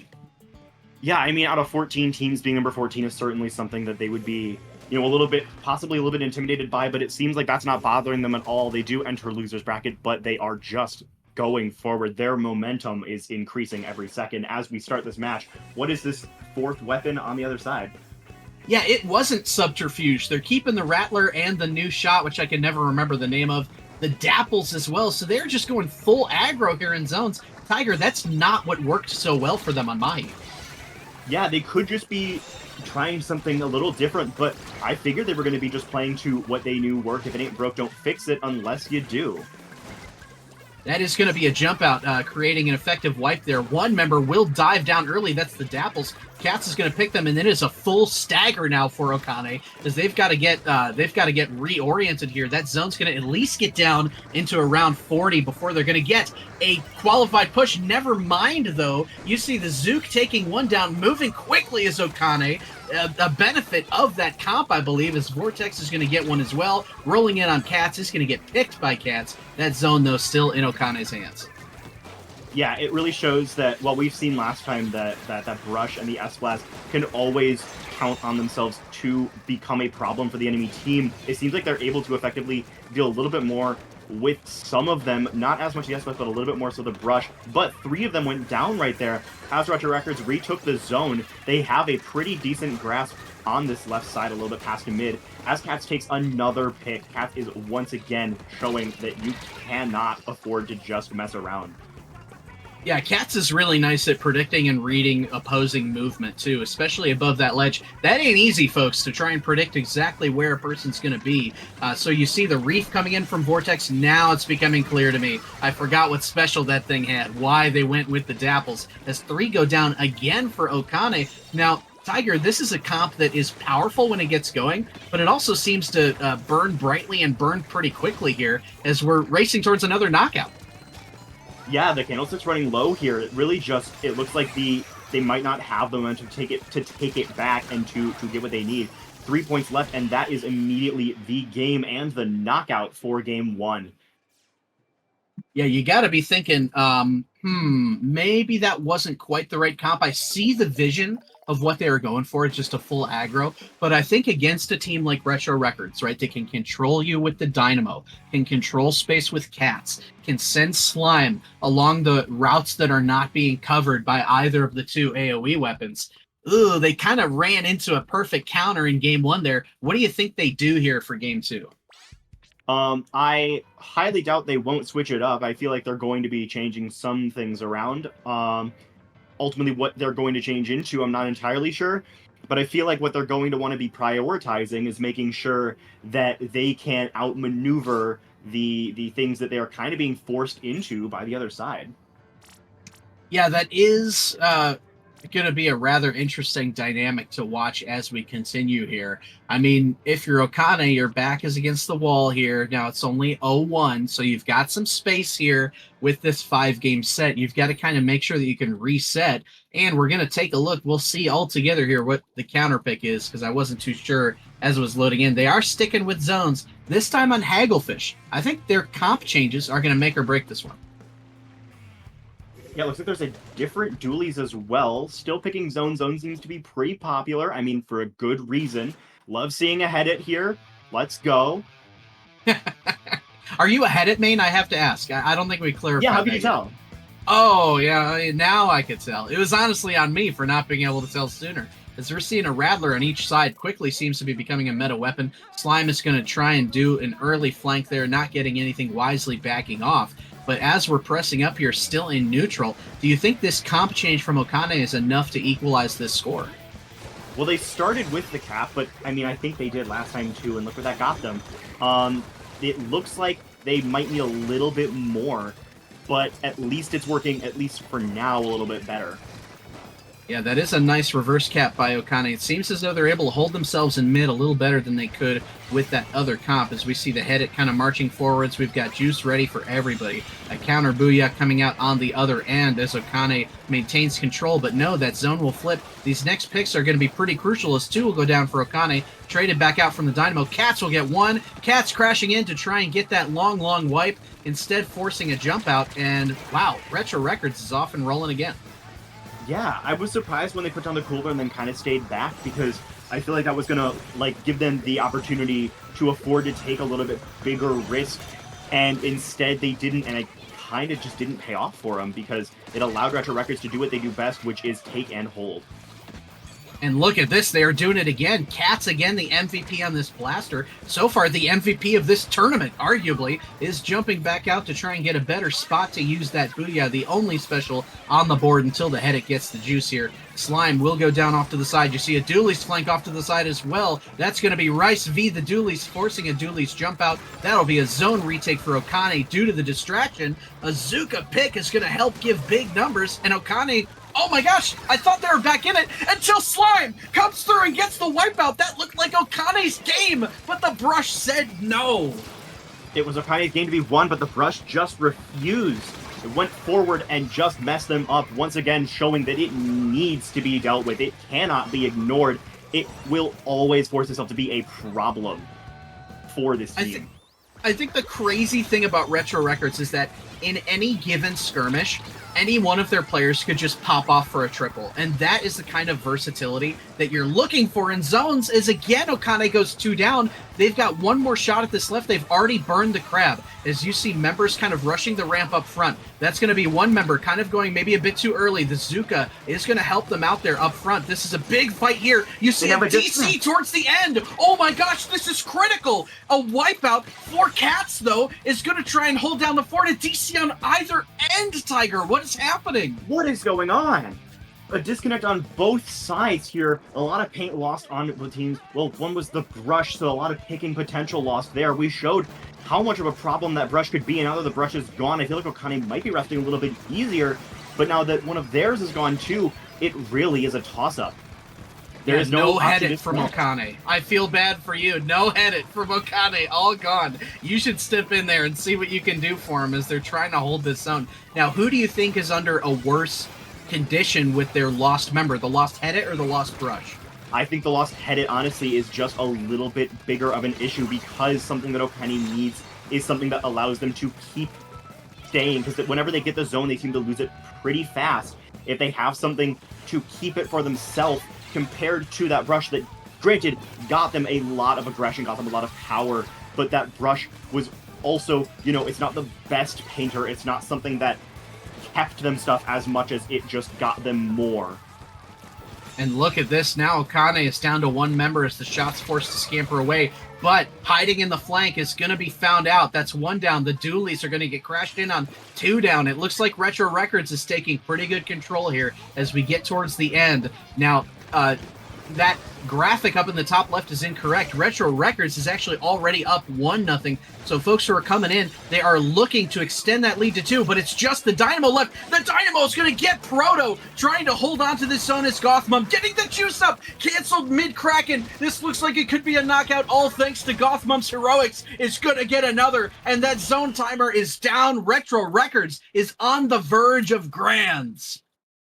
Yeah, we said it earlier, but this team is just one that we can expect literally any of them to just pop off in any combination of any fight. And we just saw that happen right there. Welcome back, folks. We rejoin you with Retro Records having a 2-0 lead in Winners Finals after a dominant zones game. Now, one thing I'm wondering, we've seen DCs, we've seen some technical issues going on. Tiger, did we teleport back in time to a week ago, last Friday the 13th? What's going on? I have no idea, but it really seems like there's something in whatever internet's going on here. Maybe something in Nintendo servers, maybe also something here. Ultimately, it seems like it's a lot of disconnects. There's been a couple of stuff here, but we're still going strong. We're not expecting anything else, any disconnects from Okane or Retro Records in games 3 through potentially 5. Yeah, I mean, optimistically, the world could be ending. You know, who even knows what could be happening as we head over into Game 3. Okane is going to get another chance to counterpick. Now, this didn't seem as much of a mistake as dropping that zones game when Retro Records was beating Tickle Tag last time, because Okane was pretty dang competitive in that one. And Tiger, you've always got to kind of take a DC 3v3 situation with a grain of salt, don't you? As, wow, oh my gosh, looking in a mirror, we're seeing a Game 3 zones on Robo, triple zones once again. Yeah, it seems like zones is pretty popular. I do want to emphasize, you said optimistically for the world ending earlier, but I'm going to move on from that pretty quick as we go into another zones game for Ramen. Don't want to think about that too much. We want to think about what they're going to be switching into and how they're going to approach this differently. How do you think they're going to switch this up? I mean, here's the thing. You really... If you've got a 3v3 and you lose your backline and the other team still has that Dynamo, it's just going to be tough on a map like Hagglefish. And I think that both teams did the best that they could with those suboptimal scenarios. I think that what Okane has to do, this has been just a strange set for them, right? The first one, they kind of went a super aggro comp and got punished for it. The second game was colored by this DC that was too late to be replayable. So I think in this Game 3, this is almost like you're going to finally see the true Okane come out here in Game 3. And unfortunately, it's happening in crunch time when they're potentially about to lose this set. Yeah, their backs are against the wall. Hate to say it, but they might be a little under pressure here. But ultimately, we can see them possibly work at a little bit harder. They can change what they got, and okay, they can change what they got. We saw them learn from these first two games, and I would say there is a pretty decent chance that they rebound. I sure hope so, and it could kind of be reminiscent of what Tickle Tag was able to do in Game 3 in that prior set where they came back and took zones Robo. Now, if you're looking at backline v backline, I mean, we just saw this happen against Retro Records. They had no way to get the backline of Tickle Tag out of those backline spots in Robo. They could run into the same problem with this Headit, assuming there's no DCs. Yeah, assuming that everything runs smoothly, there could be a little bit of an issue here. I would like to see the Headit again, but if that Headit is there, it's not going to be easy to stop. No, not at all. That's going to be crucial to see how they deal with it. And on the other end, I mean, Okane, I think, just has the comp that can make this map mode a little bit easier to stomach, because it does take a lot of paint to cover this mid, to cover all the sides, Tiger. Where's your favorite place to set up as a Headit on this one? I gotta say, like, a little bit depends on, I guess, the advantage state or disadvantage state. We're gonna be going in. Let's see where the Headit this goes, or if they even have a Headit. Looks like they do. I'm excited to see if they do the same spots that I do. I like going right behind that zone by the little grate there. Yeah, and you know what? I'm liking that choice of 52 as well. It's giving them some pop. Usually we've seen Cartithia working that new splatter shot with the Kraken, but the 52, I mean, that's interesting. That's giving you some sustainability in the zone. That's giving you some quick time to kill, as we see Vortex working along this right-hand side against Cat here. An early Zuka from Proto is going to get picked instead by Rice's Zuka. That is the first pick, as Retro Records is roaring again out the gate on zones. Yeah, there's been a lot happening, but only a couple picks so far. Looks like Okane just went a couple down from there as Retro Records takes this first one, putting a sprinkler up at the top just to secure a little bit more paint. Some specials are coming out, some getting splatted right before they can use them, like that S-Class there. Zuka coming out, unfortunately not getting any picks at the moment, but making sure that Okane has to play that much more defensively, get that further out of the way as another trade happens as they approach the zone. Kartithia on the 52 is going to get 2v1'd across the side there. Gothmum is going to get picked, though, the head taking a very aggressive position. I don't know if you would have done that, Tiger. That's a bit risky to go down there as Kartithia is again respawn, trying to work on this zone. That is going to be a zone flip, but Retro Records already approaching this map way better than they did in the previous round. Yeah, I don't know if I would have taken that risk, like you just said, but yeah, Retro Records really showing that they can keep on pushing. Unfortunately, that brush is just barely not getting it there. As Okane approaches the zone, it is in neutral, and the penalty has been applied. It doesn't seem like it's going to stay for long, but that is 40 more points that Retro Records is going to have to get before going forward. Yeah, definitely, and Slime going down up front is going to help to get Okane back in this one. Gothmum, though, trying to still mitigate this zone here. Now, Gothmum kind of playing a bit more like a backline in this one, which I really like to see to counter all the ink pressure that the Headed is putting out. Slime kind of dunking around, trying to find the next pick. The blaster down, though. The 52's traded out on the other end. Proto helping to chip up front. Numbers keep going back and forth. Oh my gosh, this zone could go either way, but Retro Records is going to win the fight. Eating up a nice tasty jump there is Cats as well. Cats dodging around Proto Zuka. Looks like Proto could go down. Cats instead going to get taken down by that Zuka. And now it is crunch time for Okane. Yeah, that really was crucial for that S-Blast to do what they were doing earlier. I would say pigs do fly because the S-Blast managed to cap a zone. I have never heard them paint in my life, but they can pick, and Cat did both. Pretty insane stuff there from Retro Records, who were able to ride. I mean, here's the thing. You hate to say it sometimes, but a bit of an asterisk by that set because of the DC, right? You saw 3 very good zones games, but the first one, Okane was kind of going off their normal. The second one was tainted by that DC, and the third one, though, I thought was rightfully and dominantly won by Retro Records. Retro Records, let me be clear, deserves this spot in Grand Finals, but there are a few worlds in which that set could have at least gone a few more games or a little bit differently.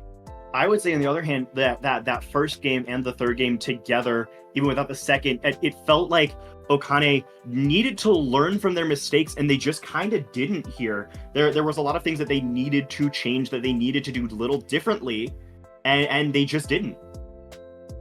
That is the way the cookie crumbles sometimes, is Retro Records will be heading to Grand Finals. Okane will be going down to losers. We've got a couple losers sets underway. Ryu did end up taking down Distinkt in losers round 3, but we've got some other stuff on the way. Tickle Tag and Ryu are now taking care of each other. We've got Rakuzan High and Paradigm still locked in a set there, but Mr. Cheese Tiger, where can the good folks in chat find you between now and your next appearance on the mic?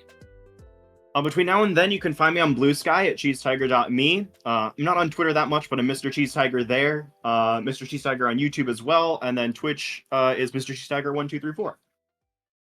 Heck yeah. Well, hey, folks, we've got one half of our grand finals matchup, but Zach's Bank ain't broke yet. We will be heading towards a commentary swap as we toss you to losers bracket with the outstanding and charismatic Broken Pinky and Glitch Cactus are coming up next to bring it home here for you. We've been Sofa King and Mr. Cheese Tiger. We'll see you next time, but not before this special Splat World Series announcement. Super Jump announcement.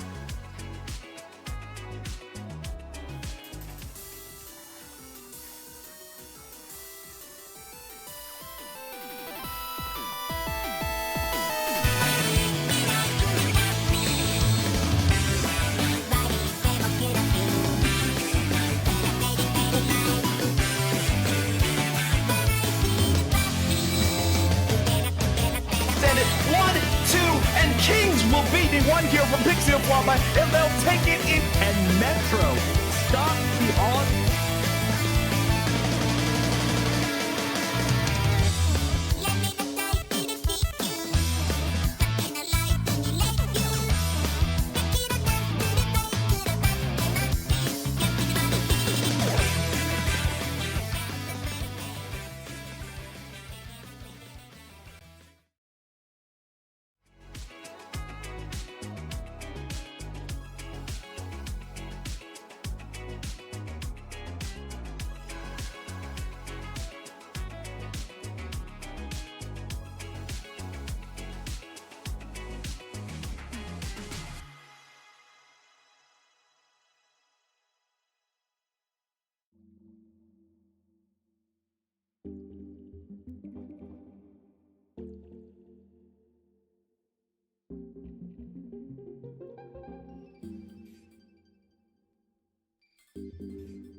Hello, everyone, and welcome back to Break Zach's Bank number 10, the Invitational. We have a very exciting losers semis match ready for you all. Before we get to that, let us introduce ourselves. My name is Cactus, and joining me on the commentary stand is Broken Pinky. How are you doing today? I'm doing well. I just got off a block for low ink, and now we're ready to break Zach's bank. In this tournament, we have Ryu versus Rakuzan High, and actually these two teams, if I'm not much mistaken, played in winners round 2, with Rakuzan High getting that win 2-0. So Ryu trying to get the run back here in the losers bracket. Yeah, absolutely. And they've kind of had a little bit of that loser's run, right? I mean, they've been winning ever since they got knocked down in a 2-0 fashion prominently the entire way. So this is the rematch they've been winning for and waiting for. So again, that you mentioned that 2-0 sent them down immediately, but they've been putting in work. They want that chance at the amazing prize pool that is waiting for them here potentially, as Rakuzan High is one of the only remaining teams that stands in their way. Yeah, we have our top 4 in this tournament. We have Retro Records sitting in winners grands. We have Okane sitting in losers finals, and we have Ryu and Rakuzan High trying to go the distance in the rest of this bracket. And you know, it's a hard one. Double elimination brackets, they take a while, and losers side especially can be kind of draining. But you know, you come into grands with the momentum on your side, and you kind of feel unstoppable. Absolutely, and talk about feeling unstoppable really is the team of Ryu. They originally first played back in Break Zach's Bank number 4, got upset and went up pretty early on, but they've been making their rounds continuously, fighting their way in number 5, number 6, and now again, here they are once again, loading on up, ready to go, and looking to see if they can make this another win on their wall of victories. Yeah, and we're just gonna get right into it. We have Mahi zones for game number 1. I'm seeing the Glitter Splatana Stamper being pulled out by Ryu, paired with the Inkbrush Nuvo and the Junior. Interesting comp to say the least, but Rakuzan High gonna be running the Pent Rapid Deco comp. Or, sorry, yeah. I mean, immediately talk about players constantly dropping on down here. We're gonna see a lot of health being put into place, a lot of pressure being applied. That Bubble's doing a great job at holding down, and maybe it's the 2-player straight off on the side here. A lot of chip damage just trying to be poked around, but this pencil of Zekor just putting in lots of work right now, making it really hard for you to come back in. Yeah, Rakuzan High just been holding onto the zone. It's going to be leading to that water being dropped pretty early on in this match, and they're still holding onto the zone without much contestant here. Kenma trying to go for this flank, but actually 2 go down on Rakuzan High, going to be leading to Ryu getting the zone, and this Rapid going to be going to bat with Junior here. They're both going to be disengaging. They're like, all right, you were the stronger man today. And yeah, we're going to be seeing Rakuzan High getting back to control of the zone, and already so much action happening in just the first minute. Absolutely, both these teams are putting in lots of work. There's a lot on the line for both of these teams right now. Love this pressure being applied by this 52 here. Look at some added support there to get the remaining player out, and it's going to be a delayed wipeout. As you can see, the rest of the players of Rio take control of that zone and push up to be pretty aggressive. They will drop on down just to play for space. They don't have to push too far forward. Strikes will come on out, push Rakuzan High a little bit further back in their spawn, and there's that slosher on their plat. Getting one, looking for another. Can they get another? They will, looking for the last player that is marked. Whoa. Down goes the slosher, just the pen left alive, barely sneaking away, having to solo pop that cooler on the side, but they go down regardless, and that will be the lead swap for Ryu. Yeah, that triple into delayed, and this bucket is still getting more picks. But yeah, Ryu is going to get the full lead swap here, courtesy of this bucket just going absolutely buck wild in the enemy spawn here. And they're continuing to have really strong hold over mid, but this hammer could threaten to, rattle them a little bit here. Strike's going to be coming out trying to centralize Ryu, keep them control of the zone right now, and it's just a painting battle in mid right now. Players are going down 2 apiece on either side. This Cal trying to paint the zone, the Booyah trying to paint it back. It's just this pen for Rakuzan High trying to get this cap, but this Gal just will not give it up that easily. The cap still in favor of Ryu with just a few points to go until this knockout here, swimming around trying to keep control of the zone. It's just a paint battle here, Cactus, with 3 go down on Rakuzan High. That should be the knockout here for Ryu. Knockout indeed. That's going to secure game number 1 for Ryu. Talk about using every drop in your ink tank. Ryu, the 52 on their end, holding it down, fighting for their life, securing that zone consistently. What a strong effort on just focusing objective. I love that they had to switch up between, keeping an eye on if there was any players to go for picks for, but hey, it helps to know about who is up and where, and that awareness really proved worthy there. What a great first game for Ryu.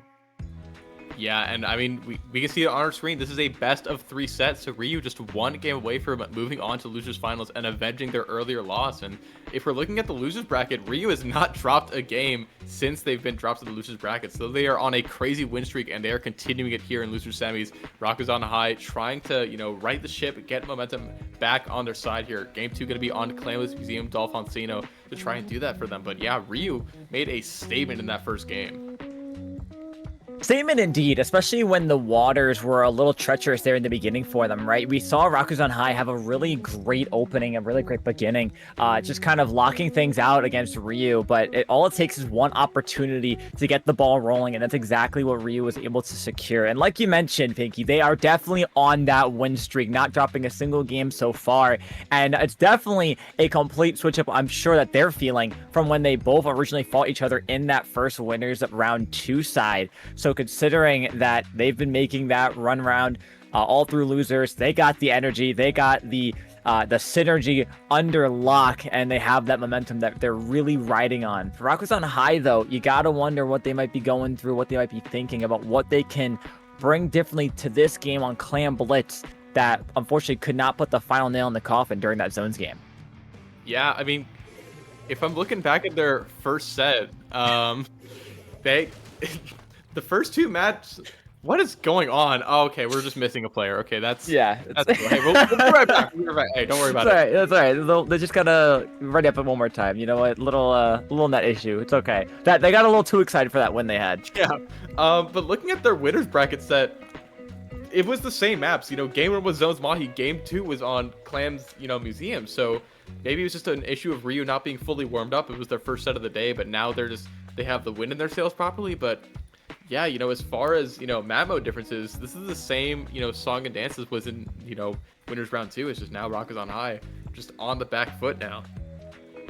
Yeah, and it's funny because Rakuzan High actually had went down into the losers side of the bracket during semis versus Okane, and the only match they really had to go through for the loser side was against Paradigm Starfish, which they were able to win in a 2-1 fashion. So already they had a little bit of a challenge that round before. Of course, again, on the other side of losers bracket, you had Ryu 2-0 fashion. So they're already, 2 little bit different types of routes they're going here, right? You have someone who's been knocking out practically everyone on the loser side versus someone who just kind of got here and had a little bit of a struggle match to that full best of 3. So with this best of 3, again, like you mentioned before, Ryu, game point, they need 1 more, and they're sitting comfortably now looking toward losers finals.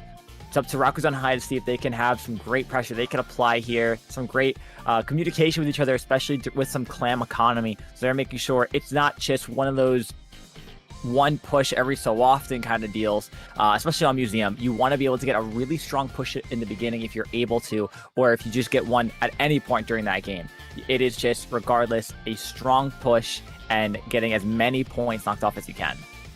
Yeah, I mean, Museum is just a really hard map to push on, so you really want to make the most of the few chances you get on this map, just because, the spinner, your own spinner is just such a strong defensive position. So again, if you get that clam into the basket, you really want to milk it for all it's worth. You do not want to just get a one and done push on this map, because that's just, you don't want to put that much effort to pushing and you only get 20 points from it. You want to go big on this map for sure. Yeah, most definitely, right? And you gotta give props to some of those teams that you see that do kind of, score power clam every once in a while. Sometimes, you have that kind of the urge to just score it if you're on that plot just to get it in, but at the mercy, you're giving the other team a mercy clam. So you have to be very careful with the decisions you make when it comes to scoring. But yeah, like you said, very hard to get a push on this map. So once you do get it, you got to make it worth it. Here we go. So far, 4 and now full 8 players in this game, ready to go at it against each other. And noticing a little bit of a comp change coming from Rakuzan High, at least. Looking at double bubble. Yeah, we're also going to be seeing the S-Blast being popped instead of that Rapid Pro from Kenma. So changing things up a little bit here for Ryu, but yeah, Rakuzan High changing things up a little bit more, going with that Junior, or going with the Roller, I think, instead of the Rush that they had in that last game. But yeah, we're just going to be opening things up with some good old-fashioned Clam Blitz neutral. You know it, you love it, you've seen it for years. Both these teams are trying to establish mid control, get that Clam economy built up, and get some specials ready for that first push. Absolutely, and I do love that Roller jumping on out of there, keeping that second bubble under locks, as well as the Junior having theirs. Do they see the S-Blast flame from behind, though? I'm not too sure they do. Looking for one pick. Unfortunately, Kenma will not find it. That bubble will be popped. Strikes will be coming on out to counter it. Nice pick on that other player there for Kenma, playing really aggressively here, trying to find some good pick opportunities. But here's that Roller being aggressive, trying to score. They will, but again, that really wasn't that worth it if you look at it, because now you give Ryu a free mercy claim to go forward, as the rest of the players are now falling back on Rakuzan High to their plat. Yeah, I mean, that one and done push is a nice, tempo setter for Rakuzan High at least. At least they have that lead on the board guaranteed for now, but again, you're giving the free pity clam to Ryu, but they're actually just going to score yet again.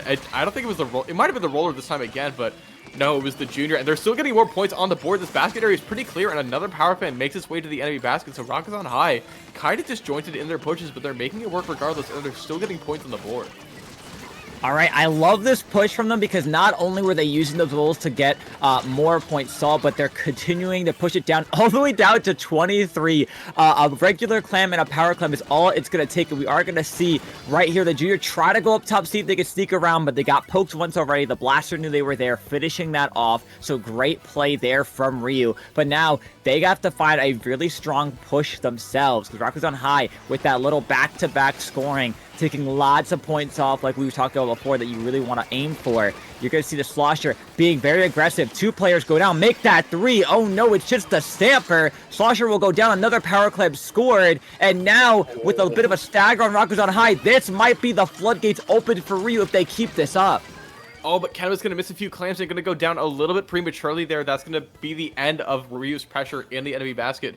48 is still a pretty solid pusher on this map as we're entering the second half of this timer here, but again, that lead sits at 23, and Rakuzan High just... I don't know how they got it that far, honestly. I really didn't feel like that push should have gone as far as it did, but 23 is where the lead stands nonetheless. Bonk is going to hit the bonk on that bucket there to get that pick as well before going down themselves to this Gal. It's already pushing in, and this Gal popping this whale, trying to clear the flat area, but it's going to be traded out with that Stamper. Yeah, great movement, great aggression so far from Ryu. They know they have to keep going on forward. Unfortunately, though, aggression only helps you so much until a bomb comes and shuts it on down. We are going to see Bonk move it forward. Are they going to get another pick here? They will on that S-Blast that they know has been so frustrating. Make that 2. That's both those Slayers down. Bonk right now causing another that have to jump out and protect the front lines as they're just kind of camping this ledge. The rest of the teammates kind of passing around those clams, getting that power clip set to go. A couple specials online if they can get them. And you might see another push from Rakuzan High if Ryu doesn't have a really strong contest here. Yeah, that... oh, and the disconnect. It's too late for the replay here, but Ryu, is kind of getting kicked while they're down here, losing their bucket. It's such a crucial part of this match, and I mean, I don't want to say that the game is over, but like in effect, this game is kind of over here. I don't think Ryu's going to be able to mount a comeback at this point. They're already down in the lead. They're down players perpetually, and the Clan economy from Rakuzan High just so incredibly strong here, and they're already jumping in another power clam to this bubble. Yeah, that jump's going to come on in. Another power clam will be scored. The rest of the players of Rakuzan High pretty much going to grab whatever remaining clams they can just to finish it off. 1 is all remains, but you're going to still see Ryu put in the effort here to score it and put some salt on the wound there. Rakuzan High scoring a power clam, trying to show a little bit of dominance there, I guess, even though the DC is what made it a little more troubling. So they're not out yet. DC or not, we are going to the game 3 of this best of 3 set. Yeah, I mean, scoring 119 points in Clanblitz, that's the most you could possibly score in the game, I guess. But yeah, I mean, it felt like Ryu was kind of behind ever since that push came out, and they started to mount a comeback a bit with that good push to 48, but, you know, they kind of got kicked while they're down. That bucket DCing really just kind of put a nail in that coffin, so, you know, not how I'm sure Rakuzan High wanted to win that game, but regardless, we're going to a game 3 to decide who's going to move on in the loser's bracket between Ryu and Rakuzan High. Yeah, no one loves to see a DC, but one way or another, we gotta see it all the way through. Yeah, I mean, here it is. Rainmaker Undertow Spillway will be the 3rd game to decide it between these 2 teams. I believe that was the second time this game alone we saw Ryu had that DC, of course, once before while we were loading in, once again now. So it may be a case of, you know, for Ryu, if they know that there might be a teeter-totter of DC potential, they want to ride a very, very strong opening push down to as low as they can get it. And if be had that a DC were to come along, all they have to do is play a very smart defense. Yeah, I mean, there's any number of ways that game could have ended, but, you know, we're just left to speculate it.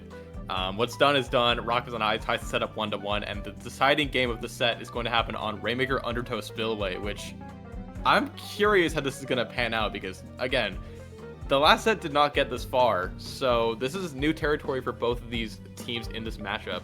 And Rainmaker in general is kind of a volatile mode to be, you know, seeing for the first time.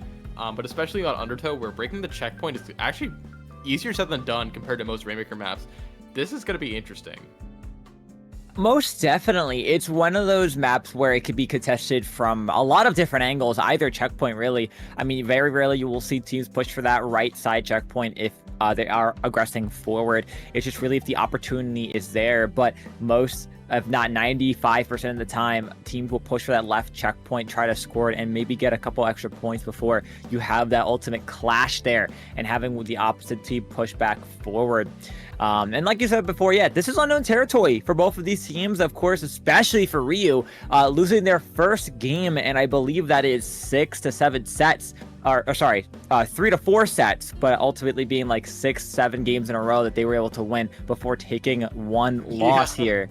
So, I mean, that'd be quite the shocking moment for them. Obviously, you could blame it up to DC or not.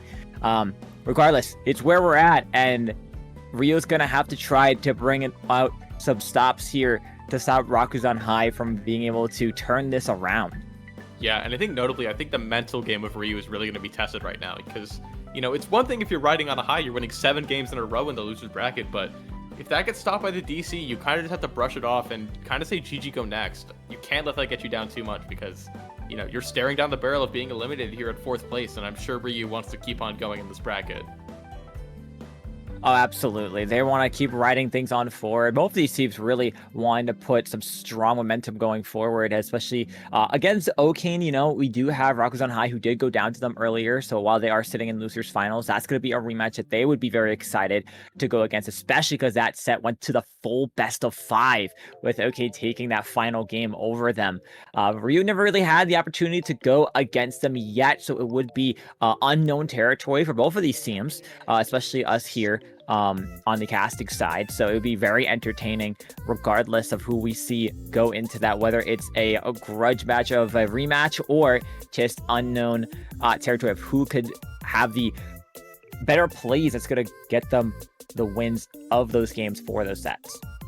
Yeah, but that's definitely going to be a hotly contested bracket down on the loser side. But in the winner side, I don't want to say Retro Records is sitting pretty, but they've dropped 2 games in this tournament, and they had a 3-0 winners finals up against Okane. So, you know, Retro Records definitely looking like the team to beat. I'm sure that Okane is kind of thinking about how they want to beat them if they make their way back, but honestly, all 3 of the teams in the losers bracket have their work cut out for them to beat Retro Records, especially because Retro Records, they only have to win 1 set. Coming from the losers bracket, you have to win 2.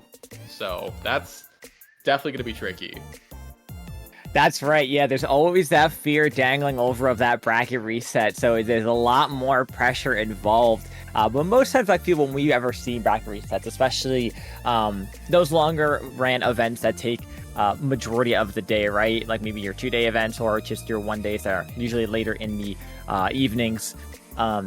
You really have the winner sides that kind of make me take a game or two if they're lucky, and then they have to really just freshen up for that grand set where sometimes we see a just complete demolishment from the winner side. But who knows, right? A lot of these teams have been very neck and neck. Like you did mention before, there was that sweep for winners finals against Okane and Retro Records. So Retro Records right now is really feeling like that different beast. I mean, even looking at their runs previously, so far they've only managed to drop 2 games. That was once in round 1 and once again in semis. So since then, they've been able to just really keep up that momentum.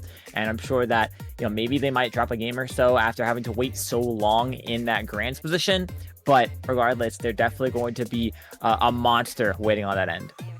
Yeah, absolutely. But we're just kind of waiting for this final game to get underway. I guess we're just going to be trying to restart that router real quick, just to maybe make sure it doesn't quite go out on us this time. I don't know what kind of sacred ritual you got to do on it, but just please, we need this router to hold on a little bit longer. We're going to be getting right back into it, though. Game number 3 between Ryu and Rakuzan High. So let's get right into it. Absolutely, and why is there a sploosh on the screen? I guess that's one way to want to really get a victory in a sense. The best solo queue weapon possible, and immediately popping and grabbing that Rainmaker too. They are wasting no time on Rakuzan High. They want this win. They want it bad. They're pulling out all the stops. Yeah, they're even pulling out the glamour shot here. Yoshi popping this crack and is able to find one, is trying to find another, finds 2 to clear this path for this Rainmaker a little bit, but it's going to be rushed down by this bucket player. Going to be traded out here. Rainmaker is going to go down, but Yoshi is running on forward, going to be finally taken down by that pen after finding 3 picks, but even still, Rakuzan High pushing really strong here on this left side, but they're going to go 3 down, just this Maker, and it's going to get cornered by this Booyah Bomb. But the Maker's able to trade out with the S-Blast in the meantime.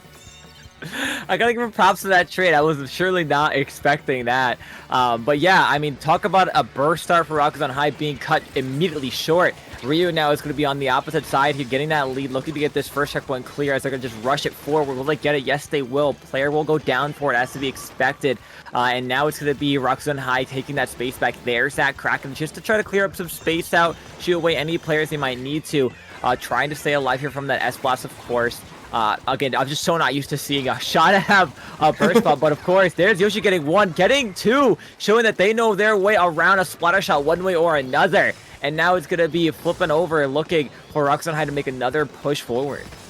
Yeah, and I mean, that Kraken's at 190p. We're going to be seeing a lot of that Kraken throughout this match here. As Rakuzan High pushes forward, the Maker pushes a bit too far ahead, going to be taken down by the bucket there. Bonk is going to be popping the shield here with that roller and trying to get the jumps in for the teammates. Sploosh is going to be the designated Rainmaker carrier for this game, it seems, but going to be stalled a bit by these tri-strikes as they're trying to make their way towards this checkpoint. But the pen also being such a good stopgap. Finds a pick around the corner, though, and the Sploosh going to be able to get this dunk here with this Rainmaker, but stopped just in time by the bucket.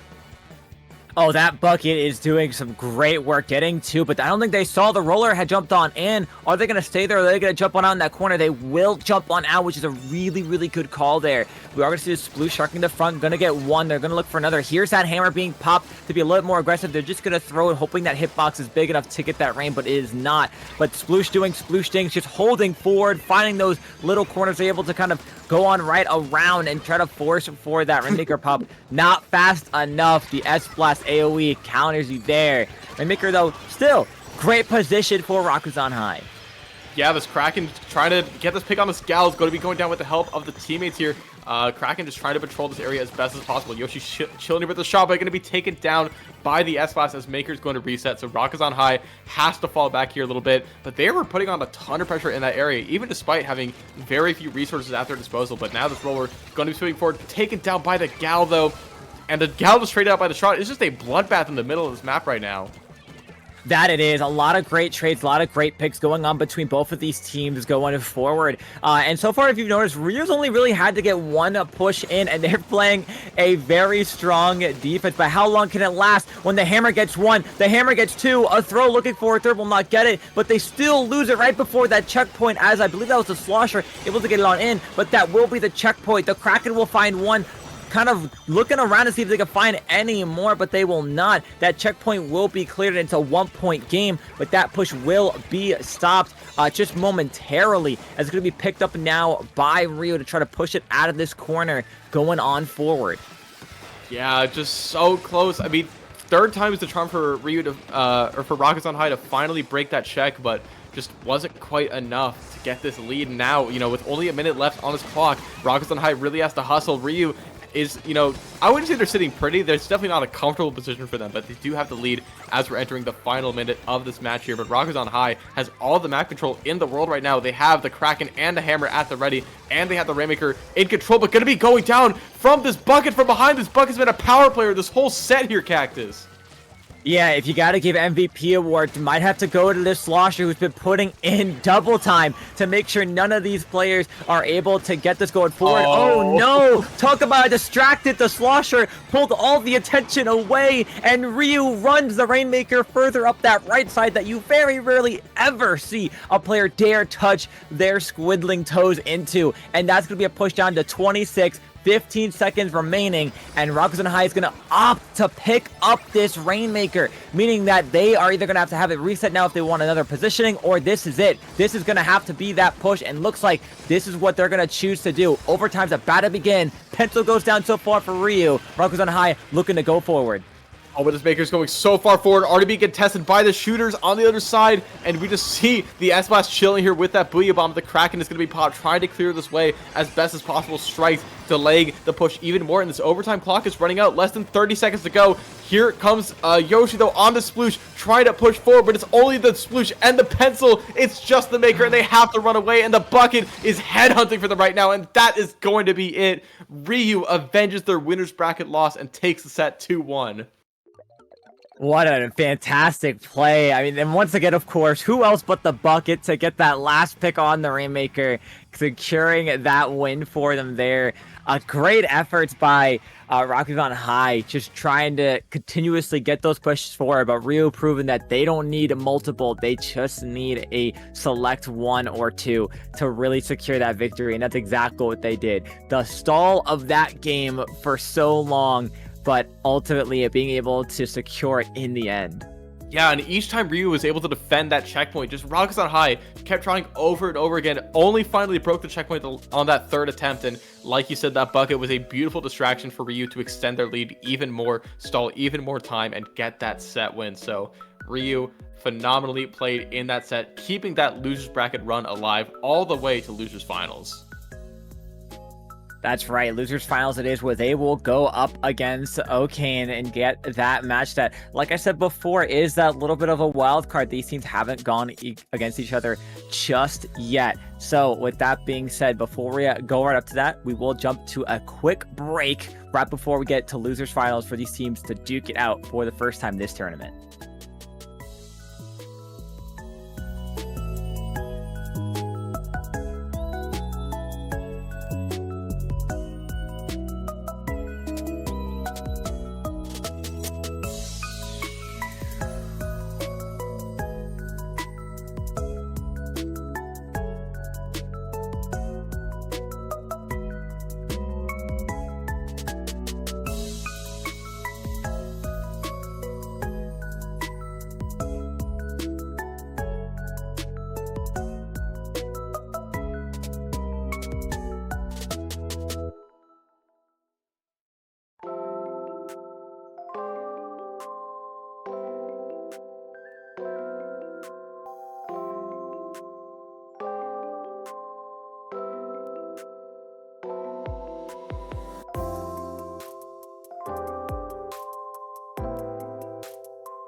Hello everyone and welcome back to Break Zach's Bank number 10 here. I am Broken Pinky, joined once again by Cactus, and we are here for losers finals between Okane and Ryu.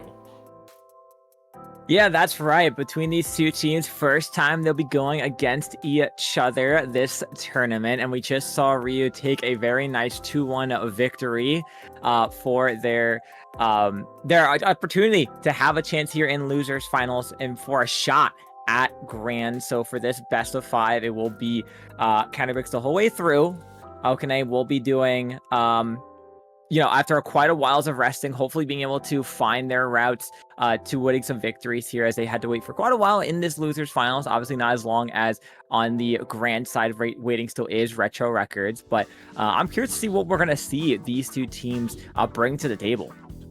Yeah, I mean, Ryu, as we just mentioned, is coming off of a currently 4-set long losers run, which is kind of unheard of in Splatoon just because of how it's hard to get 4 different people in a VC just locked into the game in the same way at the same time, but Ryu is making it happen. And meanwhile, Okane, had a pretty solid run through winners, but got stopped cold by Retro Records in a 3-0 set in winners final. So Okane trying to bounce back, make their way to grands, get that grudge match, and Ryu just trying to keep this loser brackets run going. But now we are in a best of 5 set as opposed to the best of 3s that Ryu's been so used to. Yeah, and it's going to start us off on Splat Zones, Barnacle, and Dime. So a very strong zone choice, of course, being able to have a lot of pressure coming in from those sides of any type of flank routes they want to take. Right now, these comps are coming on through. We are going to see the Rapluster Deco be poked on out.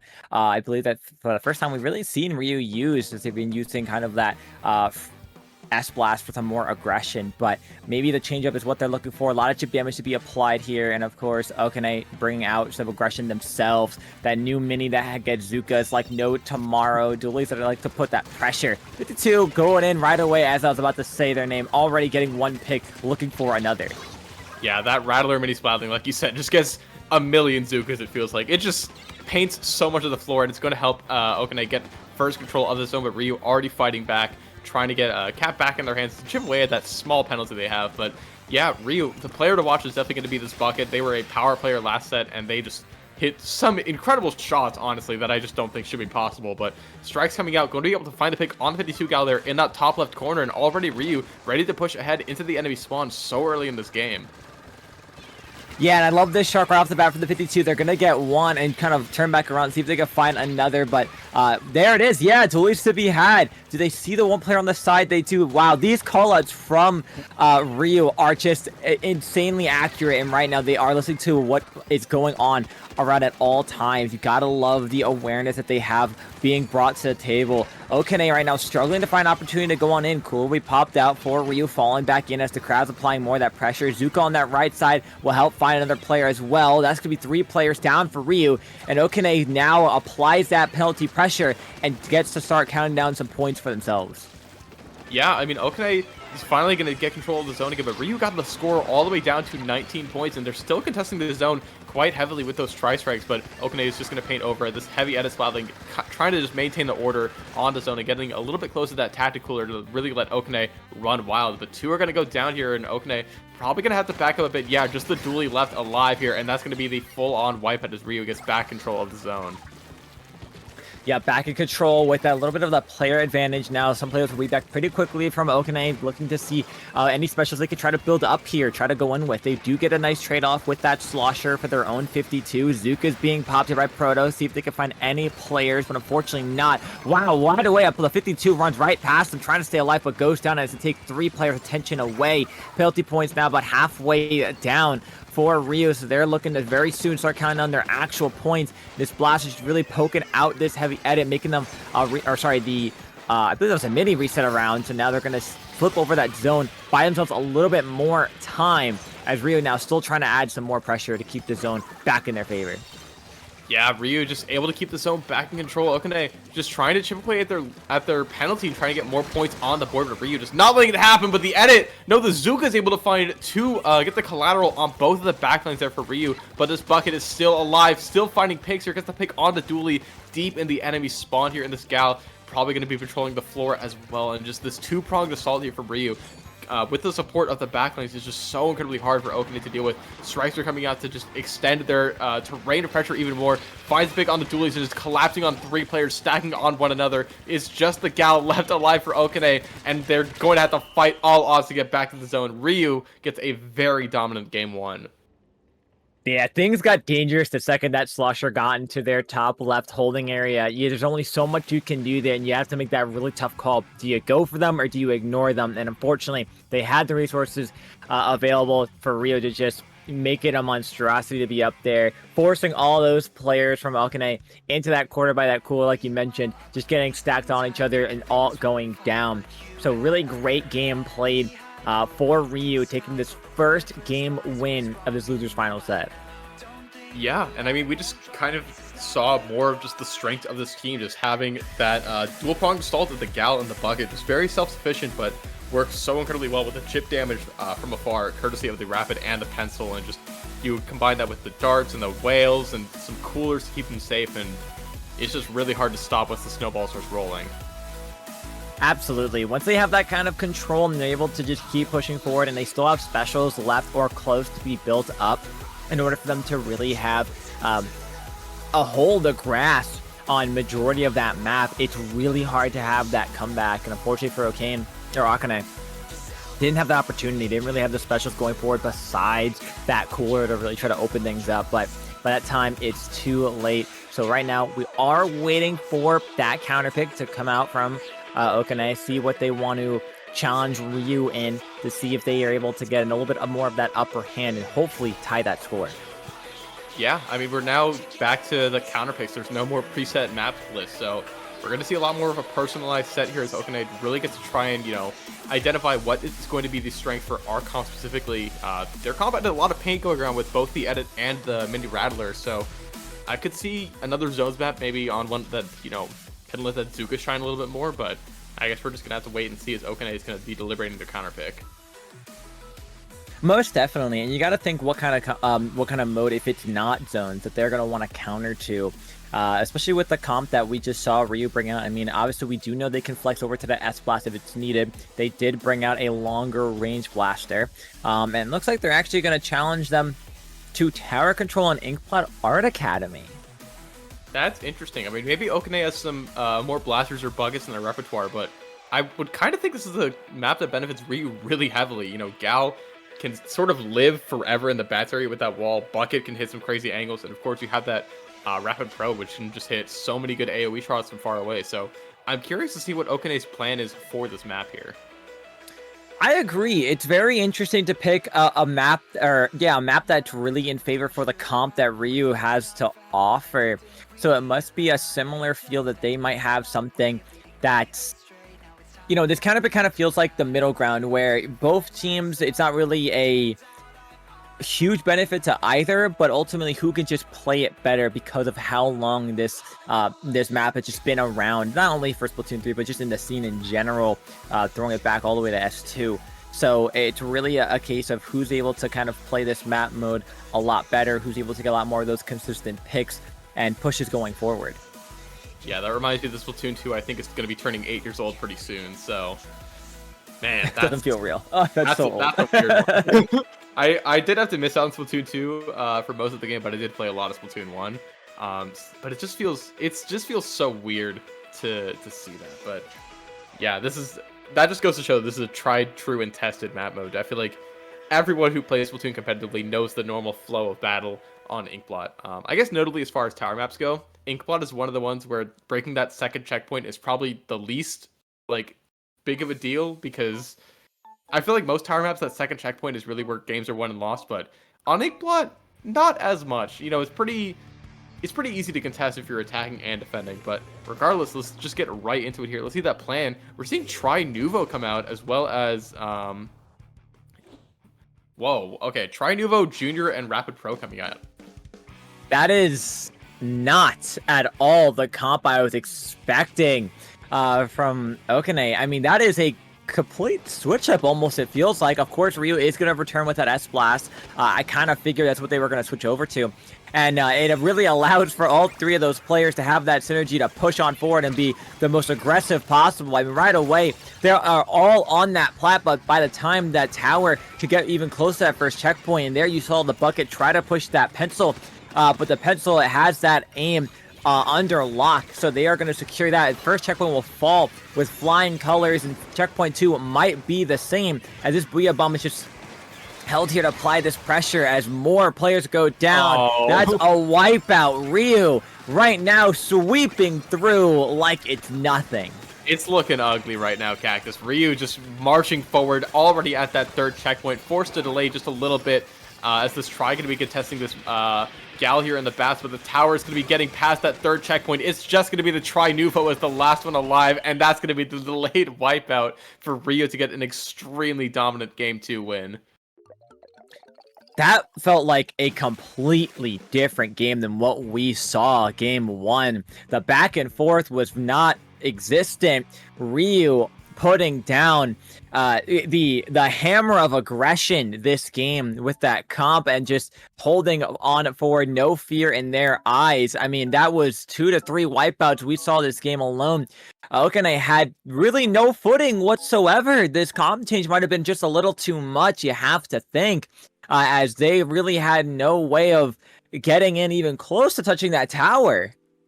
Yeah, I mean, I think Ryu got the first pick on that gal there on the bottom right, and I think they held the numbers advantage for the entirety of the rest of the game, which, yeah, I mean, and that's just real rough for Okane, because you lose on the neutral starter, that's whatever. You lose that hard on your own counter pick, that does not feel good. Oh, definitely not, especially like you just said. I mean, it's such a neutral ground pick for any players that have been playing this game competitively in its entirety at any point, and especially for Splatoon 3. So knowing that, you kind of picked a middle of the road map mode and you don't even really get a chance to touch the tower once, just 100-0 knockout. So I'm very curious now what the next counter pick might be for Okane, because that was unfortunately not in their favor whatsoever from the get-go. Yeah, it's just, I mean, look, if you're Okane right now, you have to regroup, because that was rough, and you have to go back to the drawing board for that counter pick, because you got to find something else that's going to work. Game 3 is going to be coming out for Rainmaker Humpback Pump Track. Now, that is a radical switch up here compared to the first 2 games. I'm once again curious to see how this is going to befit them, but I wouldn't be surprised to see another, new comp from Okane, so to speak, because Humpback is just such a weird map compared to everything else in this game.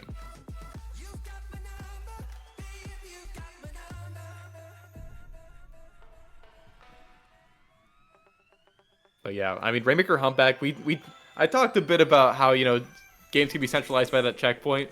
Humpback, it feels like you break the checkpoint and then the world's kind of your oyster. No lead is really safe on this map because you can just kind of, go gadget once you get that checkpoint down. And as I often say, no lead is safe on this map unless it's a knockout, just because of how volatile this map can be.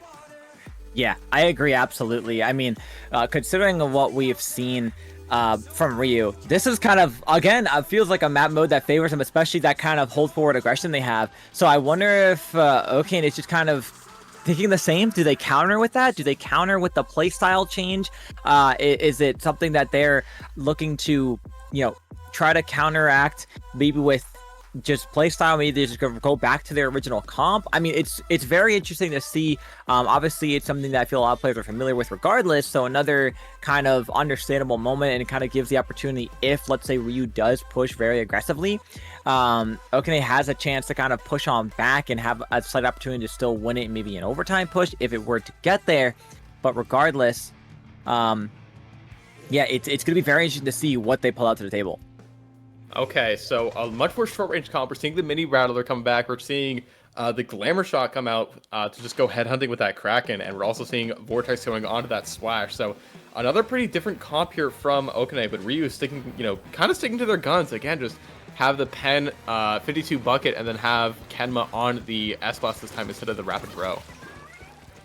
You know, I kind of like the comp they have, and I think they're really liking it themselves too, because right away, 3 players down, it's just the pencil up. The Kraken's just trying to poke out any extra space that they can just to get the splash on forward, because now this crab's going to open up a lot more space for them, although the Blaster's going to have a word or two about it. Getting 1, looking for another, but the Zuka gets 2. Oh no, for Ryu, that's going to be another player down, but slowed down by not being able to hold that jump button a little too long. Proto gets stalled out by the map design itself, and that only goes down to a push of 36. Yeah, even the map is going a little bit against Okane at this current point in time, but they do have the lead at 36. Again, no lead is safe on this map, but you feel good having a lead. You feel a lot worse when Kenma just directs 2 of your players immediately, though. Going to go down to the defensive play from Okane here, though, and now we're just kind of evening up the player count here, but the crab forced to be displaced a little bit, and that crab not going to get a ton of value due to those tri-strikes, but Ryu still doesn't really have a ton of mid control right now. Each of them are just kind of fighting on their own right now, but the mid control still pretty solidly in favor of Okane right now. Yeah, that it is, and that's what you really like to see if you're on the side of Okane. You want to have as much space and control as possible. And also, talk about the paint output from this comp, right? You have 3 weapons that are amazing at putting out paint. From the splash to the shot to the mini, you have a lot of control all around, and it's exactly what's being done here. If they can't find a lot of that movement opportunity, things are going to be a little bit concerning, but they have mid control. They have a lot more control to play around with. And they are going to pick up this Rainmaker one more time to try to push things forward a bit on that right side, at least just to get as far away from their side of the map as possible.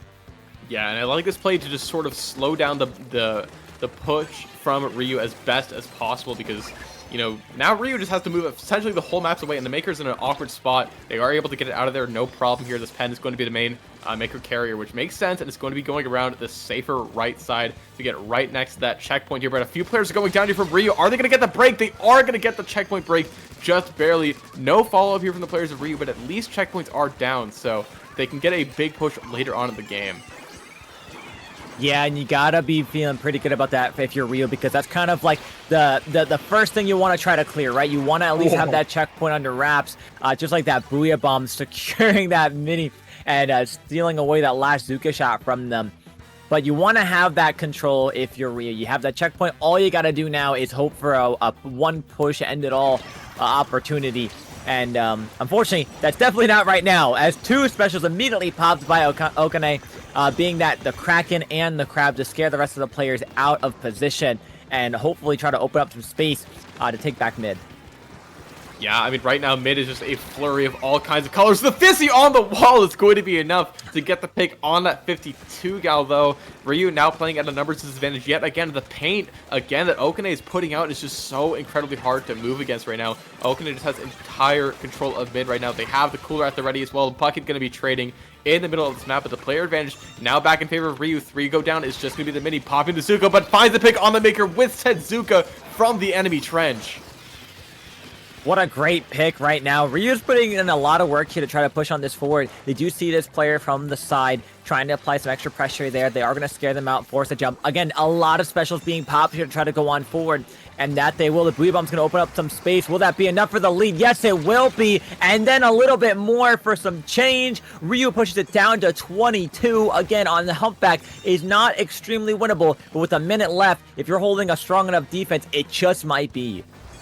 Yeah, Ryu gonna get some extra credit there, getting that lead down to 22. And again, I mean, not the greatest lead in the world by any means. It's definitely doable, especially if Proto finds Zuka picks in the enemy spawn. That blue carbon is gonna be laid out here. Just have to run forward with the S-Blast. Oh, it's 1-point game here, Cactus. Then there's the popping power from Okane. Might be enough. They have the Kraken, but it's being contested so deep in enemy spawn. 30 seconds to go. The Maker's turning pink, and it's going to get popped. It's going to get dropped, and the wipeout. That push ended in the most tragic fashion there for Okane.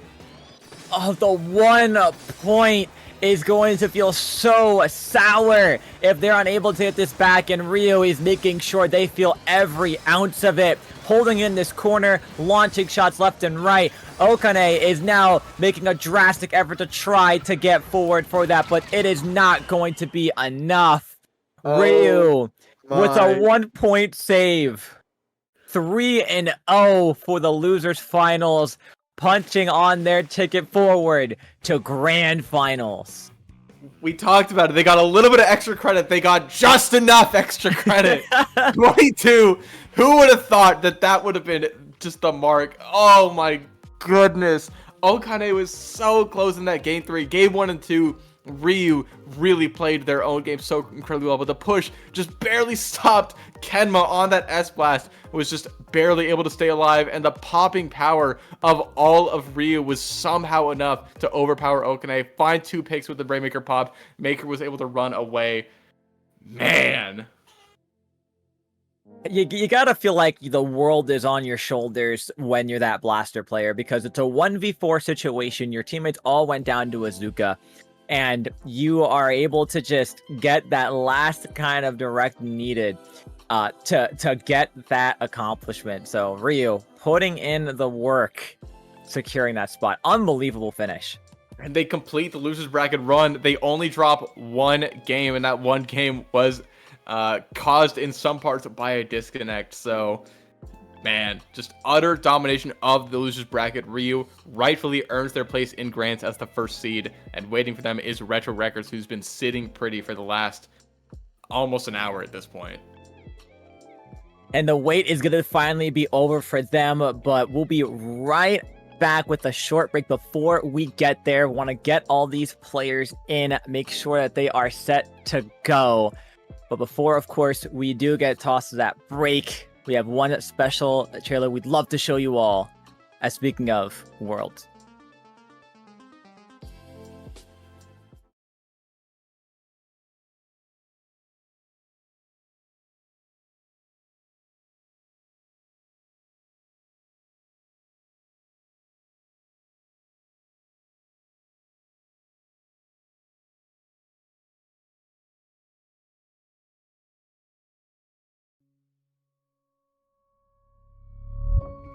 There are lots of tournaments to choose from within the community. Maybe too many. But there's always been something missing. An opportunity to be more than just the best in the West. Because there exist higher stakes, a bigger stage, a global stage. This is the Splat World Series.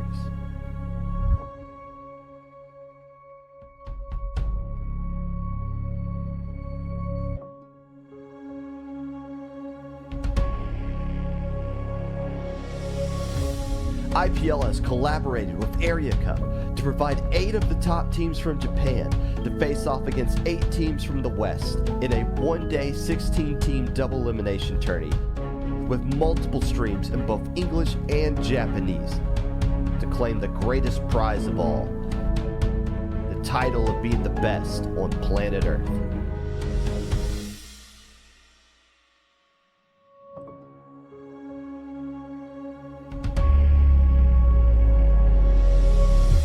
Splat World Series.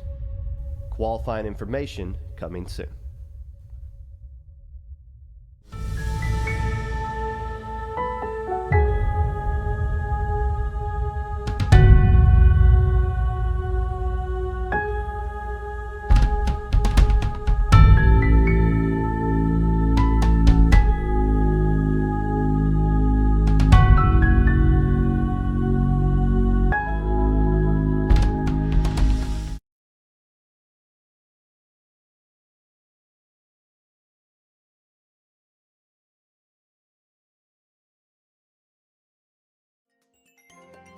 Hello, friends, and welcome back to Break Zach's Bank number 10, the Invitational.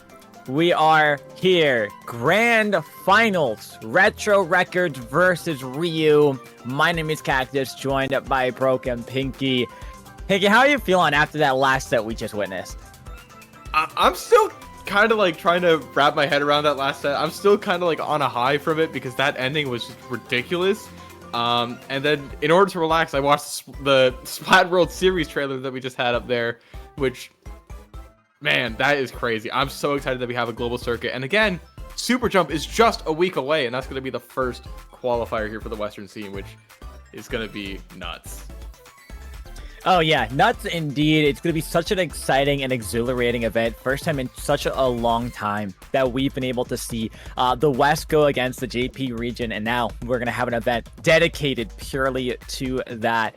But speaking of waiting such a long time, Retro Records, for about an hour or so, have been waiting and waiting to find out who their next opponent was going to be. And Ryu, in a shockingly dominant fashion last set, was able to secure a 3-0 victory against Okane. And they are here. They are on now the loser side of Grands, getting ready to bring all they got on Zone's Urchin Underpass? Yeah, we're seeing Zone's Urchin. I mean, this map was just added not too long ago. I talked a bit ago. I'm a Splatoon 1 vet. I love Urchin. I loved playing in Splatoon 1. I love seeing it in Splatoon 3 in all of its glory. The zone's layout is a little bit goofy. That zone is very tiny. It is small. It is small. But there is so many places to go on the court area once you move beyond that zone. So it's a very flexible map on both attacking and defending. I'm very excited to see it. Yeah, definitely. This is definitely going to be my first time being able to view it in a competitive sense and also commentating it. So I'm very interested to see, for one, what the camera work's going to look like for, especially in the slight overhead we'll get, but as well as what the players are going to decide to do, whether they've played it back in S1 or not, whether they've practiced it before since its release about a week or so ago or not. What's the comps that they're going to be thinking? What's the game plan going to be? But we don't have to speculate much longer as these teams are raring to go. Grand Finals, game number 1. Let's take a look at some of these comps. What are we seeing here, Binky? I am very surprised to be seeing the pen being pulled out on this map. This is honestly one of the worst pen maps in the game, especially after talking with Basil about it. She's like, I would never play pen here. So we're going to be seeing it being pulled out here by Ryu, but Retro Records going to be pulling out the Brush, Mini, Dynamo, and S-Blast, which honestly is not a surprise. I know Scribby's is so good on the Dynamo Roller, and we're already going to get things started off with 2 going down on the side of Retro Records. Ryu pushing up fast. Yeah, a very, very quick grab of getting some of these players down. That's going to be that zone quickly flipping back over, so they will get that really short opening lead once again. Now just poking for a lot of pressure. This pen looking for just some, I guess, some ledge pokes here with playing this pen, and now with their teammates opening up some space, looking for a nice opportunity to use that sprinkler, which is going to hold coverage, which is great. But something they got to watch out for is Slime on the Brush, just sneaking around, getting out the pen, and getting that zone back immediately. They are doing a great job of just being a nuisance. That's going to be another player to get down, but the 52 finally taking them out, using that wall to their advantage. It's going to be Retro Records in control of the zone. Numbers advantage slowly building up for them as they now trying to take a lot of space here. Yeah, right now this Mini Rattler is so close to another Zuka. I mean, we've said time and again about this Zuka output for the Mini, and we're about to see another one come up real quick. Scribby's going to be chilling here with this Dynamo Roller as well, trying to get some coolers and trying to keep this map painted. And the picks are coming out here. Ryu just is going a few players down, continue to be staggered, and the Mini barely able to find a pick on that pen. That is a huge pick, and Retro Records quickly approaching that knockout territory here. That indeed, and I'm not sure if you really wanted the Booyah there. Okay, they barely survive those whales. I was really thinking that was going to be the end-all be-all, but unfortunately for Ryu, they definitely agree that it is not the end there. They get a wipeout onto Retro Records to take a lot of space with that Cooler's pop, so they're able to be back fast if they do go down. One thing you gotta love about this map too is you see the 52 on that bottom left, they're kind of poking that area because they know that you can flank from that side. That Brush was looking around, maybe they could pull anything off, but no, not gonna be guaranteed. A little bit of resetting all around for some of these players, looking for a way to come back in and hold for that offense, but with all these specials coming on out, Retro Records will get that cap back, holding onto that lead just a little bit longer.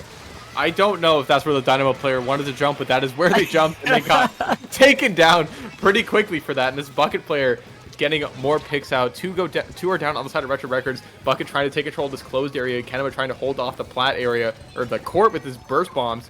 as well as the main weapon fire. But yeah, about half of this game's timer has elapsed. A ton of points have been scored on the board. Ryu trying to get through this penalty. They're finding the pick on the mini, but 2 go down in the meantime of that. And yeah, Ryu's is getting kind of rushed right now. They're going to have to concede the middle of the map unless they find picks. And Scrimmies finds 2 with the Dynamo to keep it going. But Ryu so close to this lead switch here. There's no players from Retro Records to contest. That is going to be a lead swap, and it could be a knockout here for Ryu. They just have to hold it for a few more seconds here and keep this area painted. Slime trying to swim forward with this ink brush, trying to get paint on the zone, but they get taken down by the pencil, and now it's just pandemonium on the zone, trying to keep it painted for all they got, and Ryu gets the knockout in game 1. Yeah, what a very, very great turnaround for Ryu there, being able to stagger out the players of Retro Records, making it pretty difficult for them to get back in, so they will secure that game 1. But, you know, like I mentioned before, Picky, a lot of points were scored here in this game. It was very, very back and forth. Now, you could just blame that for the map itself. You could just say, of course, how great these two teams are, as honestly should be expected for a grand set. So they really are putting on the work to get any wins that they can here. But for Retro Records, you know, they're gonna have to try to find a little bit more of an answer to some of the things that we've been seeing from Ryu do, which is really just have a lot of that forward aggression encounters. Of course, you know, maybe slight slip-ups here and there, like we saw before with that Dynamo, making that really weird aggressive jump, probably on accident.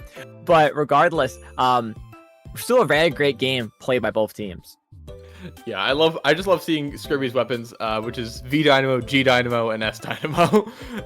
Scribby's definitely, you know, it's just very good on that Dynamo roller. I love to see it at this level of play. But yeah, Ryu is able to get a very strong game 1 win. And again, you know, I didn't think they'd be able to hold on to the zone, but they were able to find just the right picks and keep all the right map control in the 11th hour, especially stopping just the aggression of Slime there on that brush at the very end. So good stuff to Ryu. Now Retro Records is forced to counterpick here. That they are. Curious to see what they are going to want to counterpick to, as again, this game was very back and forth. So, you know, it could be, you know, 2 decisions here. They're going to pick something that's really comfortable for the kind of comp they're running. But I feel like for Ryu, they have a comp that works kind of unanimously, right? I mean, you have a lot of weapons overall that are just pretty much good anywhere. So for Retro Records, it's really just going to be a case of picking something that fits their pacing, that they're able to counter against any of Ryu's aggression. Yeah, I mean, Ryu this whole time has just been kind of defined by how good they are in aggression and how strong their holds have been, just with their really good offensive slayers, and being able to be supported really well by Gugustu on the pen. But, you know, Retro Records definitely a strong team in their own right, and they're running a pretty offbeat comp. So, I mean, it's kind of up to them to try and rattle Ryu with their sort of idiosyncrasies of their comp, but just didn't quite work out in game 1. Game 2, though, their counterpick is going to be on Zones Makomar, and if you want to talk about classic Zones maps, I think this one has to be up there. Absolutely. Talk about classic indeed. And really, you know, I feel like this is definitely a map that I could totally see working out for them, especially with the comp they run. Assuming they don't change anything too drastic, and I feel like they might not. These all feel really good weapons that they've brought to the table. And, you know, it's very rare you do see a Dynamo work so well into a comp. And that might just be it for Retro Records, right? This might be the comp they're going to stick with along with Ryu, maybe just very rarely switching out that blaster. But really great ledge camping areas for all players on both sides, having respective players that could do that with their respective weapons, and really being able to hold those stacks and paint the zone. So let's see exactly the comps they're going to bring here, if anything really changes too much, besides maybe that mini. But of course, no change coming out from the side of Ryu. So both these teams are ready to lock on forward. Yeah, we're going to be seeing things go on here. Retro Records, I think both these teams are actually sticking with the same comps as in that last match. So kind of all the cards are on the table here. It's just kind of what's going to happen here. Esplat's going to go down early from Ryu, and the Zuka being popped early by this mini as well. All out brawl happening in mid right now, but the zone control still up in the air, and 3 going down on Retro Records means Ryu is going to be the first one with a hold and to get the wipeout to boot. Yeah, that wipeout is pretty good if you're looking like Ryu right now, especially if you're able to continue that with some staggers. Coolest to be popped, but players are consistently going down to Retro Records. Oh my, this might be another wipeout getting ready for them, but the brush is able to sneak away that pick and get one more. Barely any paint to be put on the table here. Slimester is looking to see if they can find any kind of flank opportunity, but they were cut out immediately by that 52 before the well could even launch on out. It is right now a dominant game played by Ryu. Yeah, I mean, we saw a back and forth game one, but right now Ryu is just making another statement right now, as they've been doing this entire losers bracket. Delayed wipeout is going to keep them in control of the zone as we're nearing knockout threshold once again. This Blaster trying to go on the flank, trying to use that painting power, the little painting power of the S-Blast to keep the zone in contention, and Scribby's going to be painting from the front and the side here with this Dynamo, and that's going to be enough to get Retro Records the zone cap, at least stacking up the penalty, but Retro Records is going to go 3 down right now and be forced to concede the zone right back.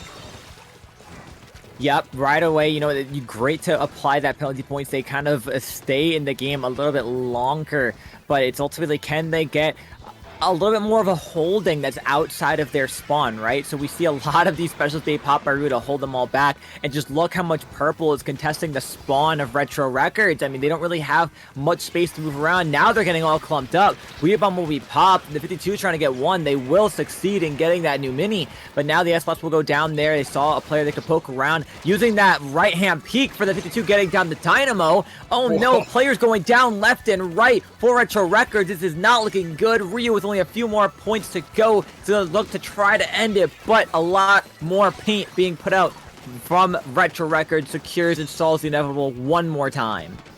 Yeah, I mean, Retro Records just keeps on coming in at the 11th hour to stall and put that penalty point once again here on Ryu. They're forced to chew through that entire duration. We're about halfway through this game timer, and it's just been all Ryu for the first 2.5 minutes of this game, and it's looking like that might just stay the case here. Kenma on this flank. He's going to be trying to find some more picks. It's 2 apiece, though. This Gal's the only one defending the zone. Kenma forced to back up just a little bit here, but the Gal is going to be keeping this S-Blast at bay. The Boogie going to be thrown onto the zone, keep it contested, and Scribby's trying to find this cap. Is going to do it once again, keeping Retro Records into this game, and 2 go down on Ryu. This could be their first good hold here of this game, too.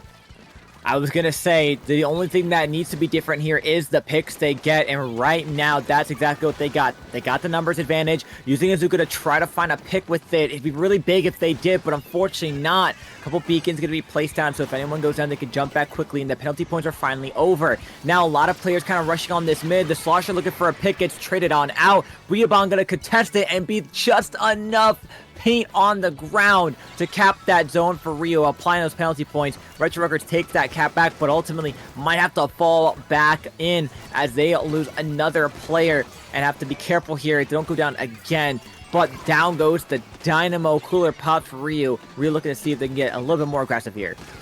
Yeah, I mean, Ryu definitely had the first half all under control, but this game is not over by any means. Retro Records is fighting back with a vengeance right about now. Scribby's trying to hold on to the zone, but they're going to have to concede it to the bucket and the other players on Ryu. And 3 are going to go down on Retro Records. As soon as I say it, that's a full wipeout with just 1 minute to go. And Ryu right now trying to play for keeps. They're trying to make this time the one they get the knockout. They go the full distance. We're in the last minute of the second game here, and Retro Records trying to find some way to sort of respond to this knockout threat. Penalty is done with Booyah Bomb is being thrown on the zone. Ryu is not really painting over it as well. The brush is flanking. He's going to find a pick on the pen. That might just be the cap. That is going to be the cap here for Ryu, but they go 3 down in the process again. That's the wipeout again, Cactus. Oh my goodness, Ryu relentless. That's another wipeout on the screen. Retro Records has 30 seconds, honestly less than that, the way these points are counting down for Ryu to find their way in. Can they find a pick? The S-Blast unfortunately cannot. Slimster's going to try to flank around and find a pick as well, but nothing will be found. S-Blast take it down. Dynamo turns away from the zone. There's going to be enough paint on the ground for them for that zone cap, and that's going to be game number 2. Ryu takes it back 2-0, 1 game away from a grand finals win, 1 game away from pushing a bracket reset.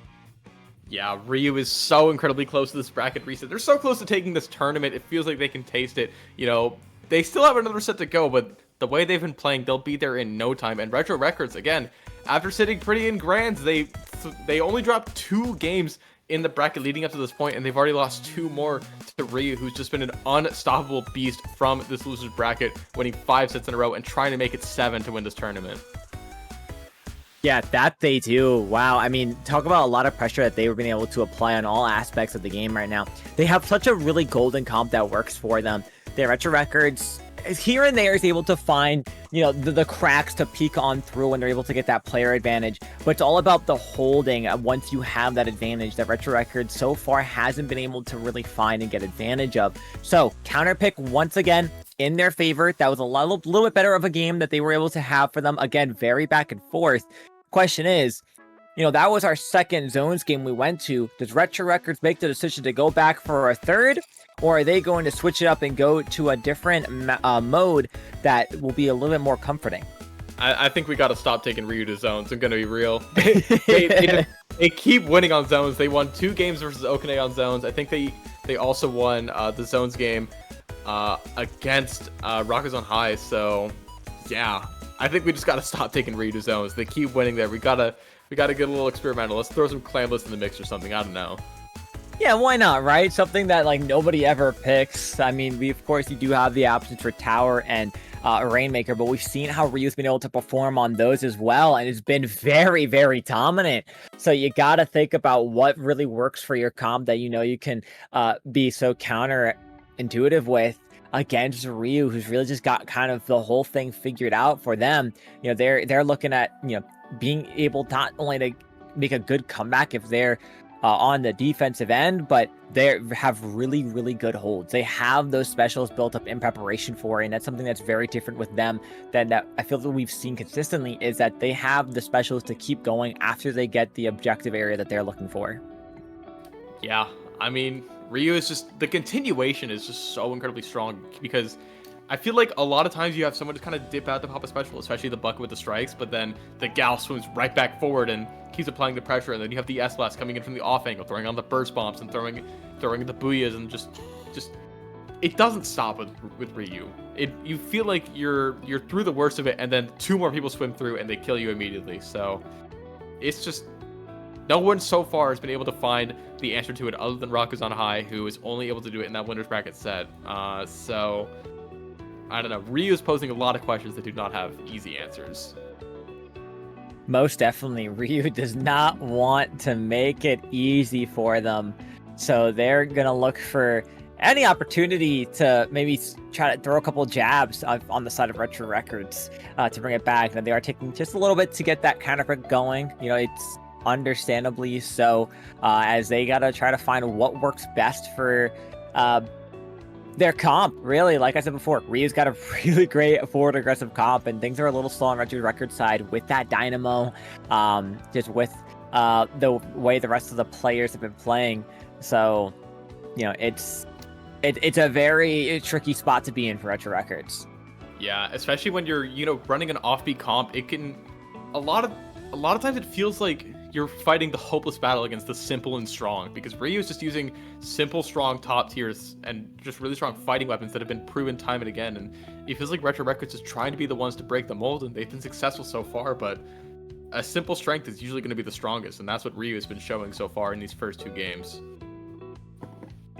Yeah, most definitely, and I don't believe we've really seen much of any comp changes from Retro Records. I'm trying to think from when we saw them on stream in previous rounds early in the event. So, both of these teams probably playing comps that they're feeling the most comfortable with.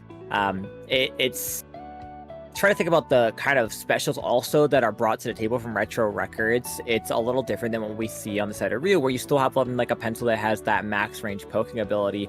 And then you also have fact that the Retro Records is bringing out a whale on a brush, where their main goal is to kind of sneak around and try to find opportunities to, but Ryu's been really good at catching those flanks. They've been good at keeping an eye on where that brush is going to be. So it's interesting to kind of formulate what the plan is going to be going forward. Yeah, I mean, brush is just one of those weapons that's so good at catching people by surprise, but the pen player, especially from Ryu, has just been kind of very good at keeping like that good awareness of the map control and just where this rush is most likely to pop out, and just been able to fall back and get the shots off that they need to. And that did kind of falter there at the end of that second game, but even so, the rest of the players of Ryu were able to come in and get the pick and get the zone. So I don't know, it's just it's been real rough for Retro Records, but do not get all doom and gloom. They still have a fighting chance in this tournament.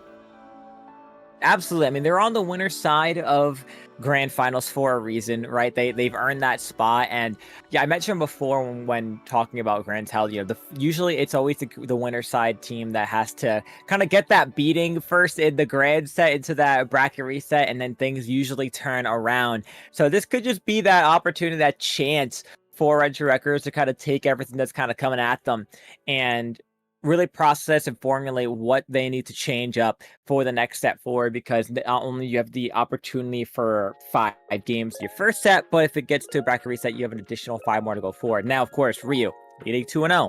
This could be a 3-0 grands leading into a bracket reset where things might change around. We've seen it time and time again happen, and usually bracket resets tend to that full best of 5 moment.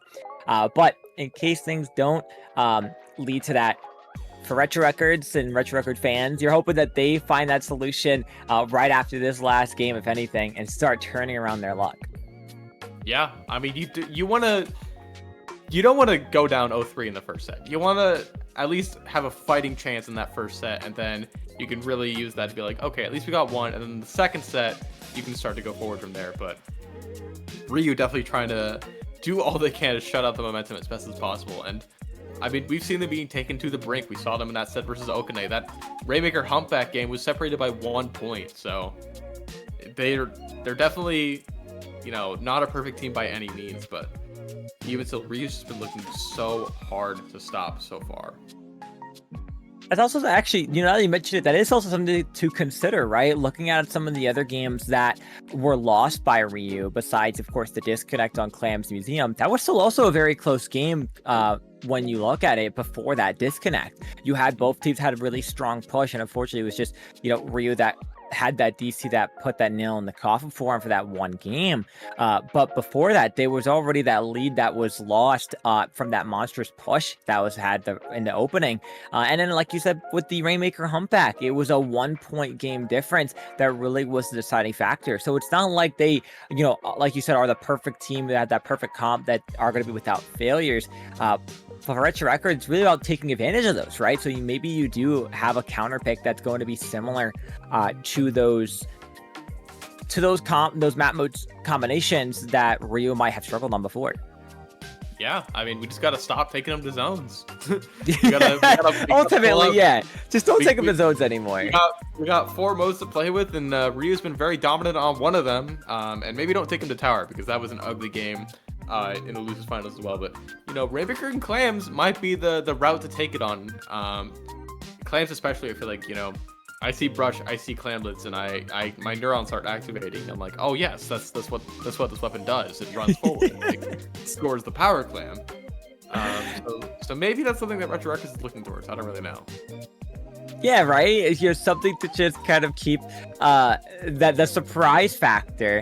But looks like we're actually not gonna go there, or not gonna go to Rainmaker either. They're actually choosing to go to Tower Control on Hagglefish Market, and I kind of like that pick for them. I feel like, you do have a really extensive flank route that the Brush could take if they dare so. But at the same time, a lot of great ledge up or opportunities for the Dynamo come for when that tower gets to those checkpoints. Yeah, this map is interesting. That first check was really far away. You got to get to 60 points in order to break it. Second check, nightmare to break through a little bit. It's really not fun. But yeah, I mean, checkpoint play is kind of just the name of the game on Tower Control, and especially on a map like this. First and second check are just so... That first check takes a while. The second check is hard to break, and that last check... It's all or nothing. You just throw everything at the tower and you hope that it's enough. That's kind of how it just looks like as a spectator. No, absolutely. I completely agree with that there. That last checkpoint is kind of the, what if the team got there, you're hoping you just throw bodies at it and it just stops that tower from moving.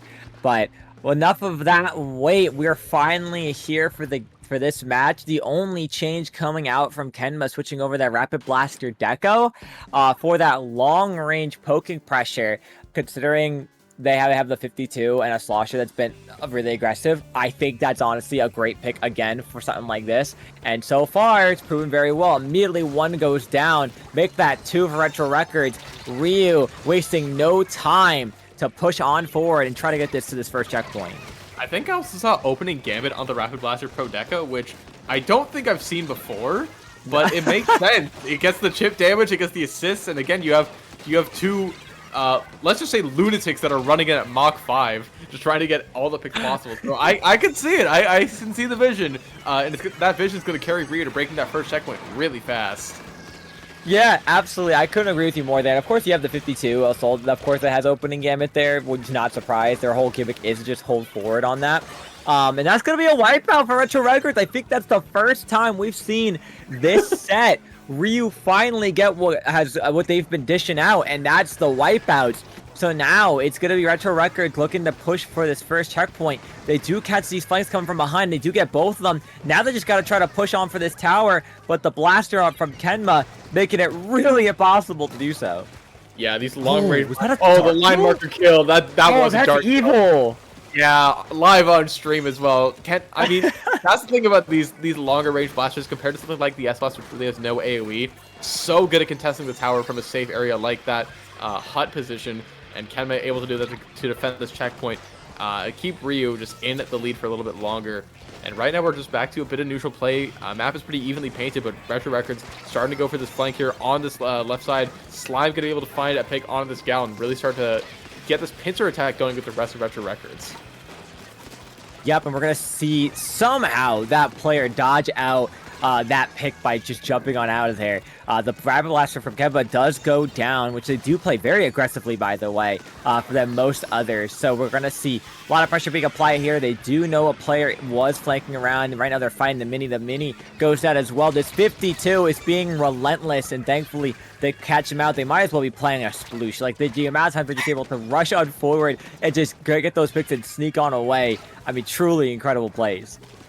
Yeah, I mean, it feels like Ryu just is running at you at all times. Oh, 3 go down immediately at the same time from Retro Records. I don't even know where all those picks came from, but Ryu already back in the driver's seat, and that's just going to flip the game right on its head. Ryu pushing the tower yet again, trying to score some more points beyond that lead that they set, and you know, we only have 2 minutes left in this game, Cactus. Ryu has been the only one that's really been making work done on those checkpoints here, and they're already going to be getting close to that second checkpoint, and they have the numbers advantage over Retro Records. They have control of this entire area. That should be the second checkpoint falling here, and that could be a knockout here as well.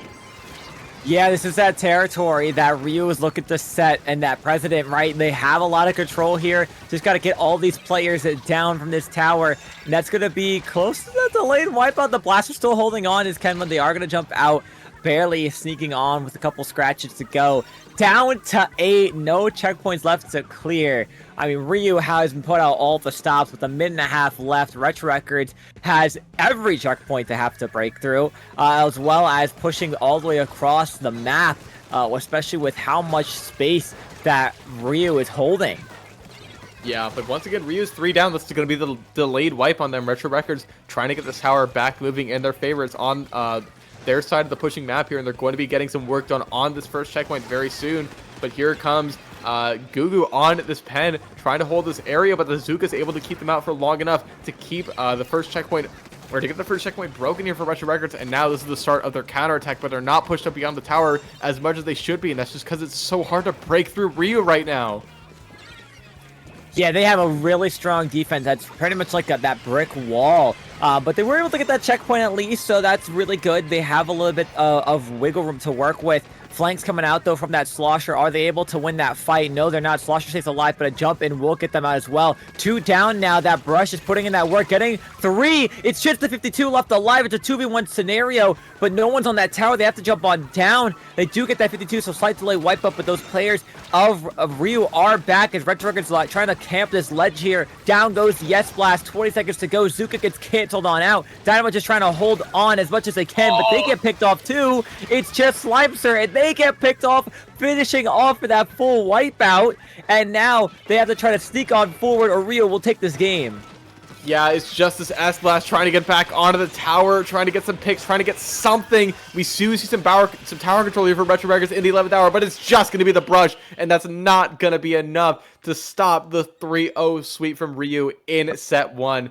And we are going to a bracket reset here. Ryu so incredibly dominant in this set. No, that they were. That they were. I mean, even that last game, a monstrous push and close to a little bit of a final 30 seconds counter by Retro Records. They got really close to being able to hold that down, but it was not enough. Ryu just pulled out all the stops to put Retro Records down and make sure that they are not getting anywhere near winning this game. So yeah, Ryu takes this first grand set 3-0. Bracket reset will go underway for another potential for one of these two teams to win this event.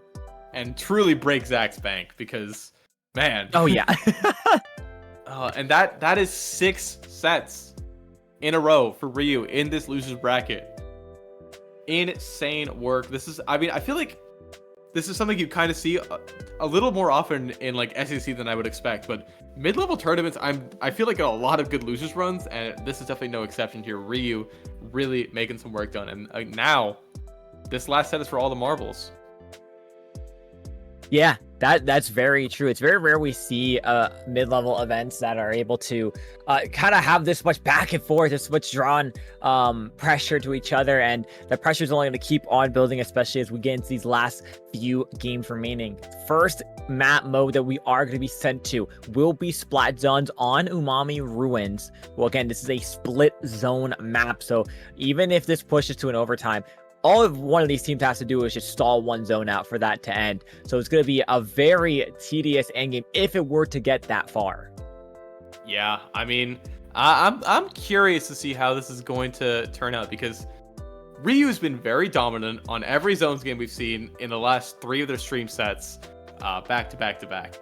However, this is probably the most unique zones map in the game because it's the only one in tournament play that is a split zone map. So I'm curious to see how that's going to sort of impact things, or maybe Ryu's just going to continue to show that they're just the beast on splat zones. Who's really to say? Definitely. I mean, so far, every match we've seen Ryu on zones has been incredible, but every mode we've seen that's not has, of course, besides tower control, has been their dominant feature, right? It has been their play. So it's really of getting down to the wire when it comes to zones, and will Retro Records be able to maybe perform differently on this map than the other 2 zones games that were pretty back and forth, but ultimately still dominated by Ryu? Well, we're about to find out. Here we go. Grand Finals bracket reset, game number 1 underway. No real comp changes coming out here. We're just back on that S-Blast for Kenma. Yeah, we are wiping the slate clean. It is 0-0 once again, like that last set didn't even happen. But now, I mean, this one's for all the marbles. This is for Zach's entire bank account. So let's see what's going to happen here. Early scuffle in the zone is going to go in favor of Ryu on this left side here. The Gal and the S-Blast are going to be that fighting pair of choice, and this Pen just able to paint the zone really quickly. But, first cap doesn't mean a lot. You really want to get that first amount of control here. You really want to get all those picks. And 2 going down on Retro Records is a great sign here for Ryu. Yep, absolutely. Getting those players pushed on back. Down go 2 more. Down go 3 more. Actually, can they find the brush? But I don't believe so. I think they're just coming right off a spawn to hold that scenario. And that's going to be Ryu taking a lot more aggressive stance onto that plat. Ryu is not wasting any time at holding on forward here. 52 trying to get 1. They will trade off here, but those strikes are going to follow suit to slow things down. 2 go down for Ryu. Make that 3. It's just the Slosher alive. They're sharking this ledge, trying to find any picks. Getting a little jump in of that 52 as they will actually trade off with that mini. Can Retro Records get the cap of the zone to stall and add that penalty point as the Booyah Bomb is sent on forward? Yes, they will. Yeah, Ryu gets a humble push to 28, entirely activating any last-ditch effort that Retro Records may or may not be using. And they're not. Okay. But still, that is a really good push from Ryu, but Retro Records definitely has the chance to, get some good score of their own, but not if they go 3 down immediately. Their commentator's curse, unfortunately, not going to favor Retro Records, and Ryu already back in the swing of things. This bucket pushing so far forward, putting a lot of pressure on this dome area and really clearing a path for the rest of Ryu to sort of fan out near this elbow area, which is such a strong lockout point. But the S-Blast is a little overzealous, but so too does the mini being taken down by this Pen player. Such a strong anchor here for Ryu. Yeah, Ryu Suga, as all of these players have had such great opportunities of positioning for themselves. Like that slosh, you're just getting a nice drop-off pick there. You do see the S Plus was trying to shark there, but the whale spots someone out. Can they get a trade-off or at least a pick on the... Wow, what I just forget the name of it? The brush. But no, the brush gets away and sneaks on out. 3 players down once again for Retro Records, so that's going to be probably the cap loss for them. But they're just trying to hold on to at least one side of it, but it's going to flip back over. Ryu now is going to want to get a full cap of that to start breaking down those penalty points once again as Retro Records tries to find any way on forward. Like this Dynamo just looking for a weird positioning to maybe get some picks or paint that zone, but they will get called out. Will go on down, and it's Ryu still holding this really good zone control. Yeah, about half of this game time has elapsed, and I mean, Ryu just been such strong control. Where you heard me say that one before, but the gal gonna go down there trying to get the pick on that mini in the corner there. Ryu done with their penalty points, so they're starting to get close to that knockout threshold, but they don't quite have the player advantage right now to go down from this S-Blast. And another disconnect on Ryu with the worst timing possible. Bucket is not able to get that router going, and this could be disastrous here for Ryu. Oh, that it might be indeed. Only 3 players remain for the roster of Ryu for this match. Obviously too late to have to turn things around.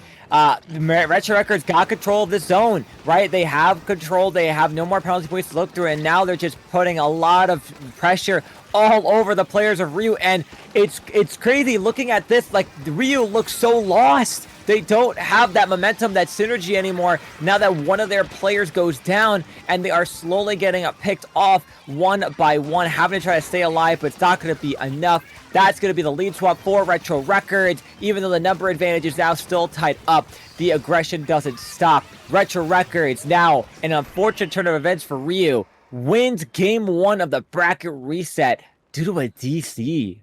We've seen Ryu drop 2 games in their losers run, and they've both been caused by disconnects. Which you hate to see, but like, man, this bucket player just cannot get any luck going with their router. And I don't want to underscore Retro Records as a team. They get the fist bump for a job well done in that game 1, but you gotta just look at the disconnects and think that that was just the domino that started the fall. Yeah, it's... You know, each time we have seen Ryu, though, lose one game to a disconnect, it's like they turn everything around. They know what happens, and they just act like it didn't exist, and they are immediately back to just destroying what's going on for them. So they you know, they might see this, and I mean, Retro Records is probably glad to have a win on the board. Probably not in the best way they could have imagined, but regardless, Ryu, I do feel, is not going to allow this to slow them down, just like they did in losers. Yeah, I mean, just like in that set versus Rakuzan High, I don't think it's going to slow them down at all, especially because they have that counter pick advantage, and we've seen them be pretty strong on a lot of maps. If I'm thinking, you know, I'm hearkening back to that Tower Control Inkblot game they had a few moments ago. That was a really strong win, and I think that's one that's going to work for them a lot better than for Retro Records, but, you know, regardless, they are down a game in the set, so they do have to think a little bit about their counter pick, and dear God, they had to reset that router, because, like, goodness gracious. Yeah, I mean, they're just honestly lucky it is not happening so frequently throughout every set like some disconnects go. So thankfully, this is only, at least to our knowledge, the second that they've had going on today. If you know, maybe more before, but regardless, you know, Ryu's always found that way to bounce on back if need be. So we are also not only waiting for that player to come back, but we're also waiting for the counter pick too. I mean, Ryu's very, very rarely been on the side of counter picks. So, you know, this is probably unknown territory, but knowing Ryu, I'd be shocked if it's not a Zones counter pick. Yeah, I mean, I think Zones is definitely the predominant candidate. That was the first Zones game that they've lost in quite a while, since that, all the way back since that winners round 2 set that they lost to Rakuzan High. So, yeah, it's going to be Zones. It's going to be on Barnacle and Dime. Yeah. Cactus. It's not surprised one bit. Even Ryu knows what they can win at and what their best played mode is. So Zones, Barnacle, and Dime will be their choice. But this also means, since Retro Record also won a Zones game, that they can't counterpick Zones. So after this, we should be free from zones for the rest of the set. Yeah. Oh yeah. I think I don't know what kind of DSR we're playing with, but I think Retro Records can't go back to zones. Oh, they can't. Okay, never mind. God told me that they I can lied. go back to zones, so I lied, my bad. the voice of the heavens has spoken. Yeah, no comp changes though. Not but again, Kenma though switching off to the Red Blessed Deco.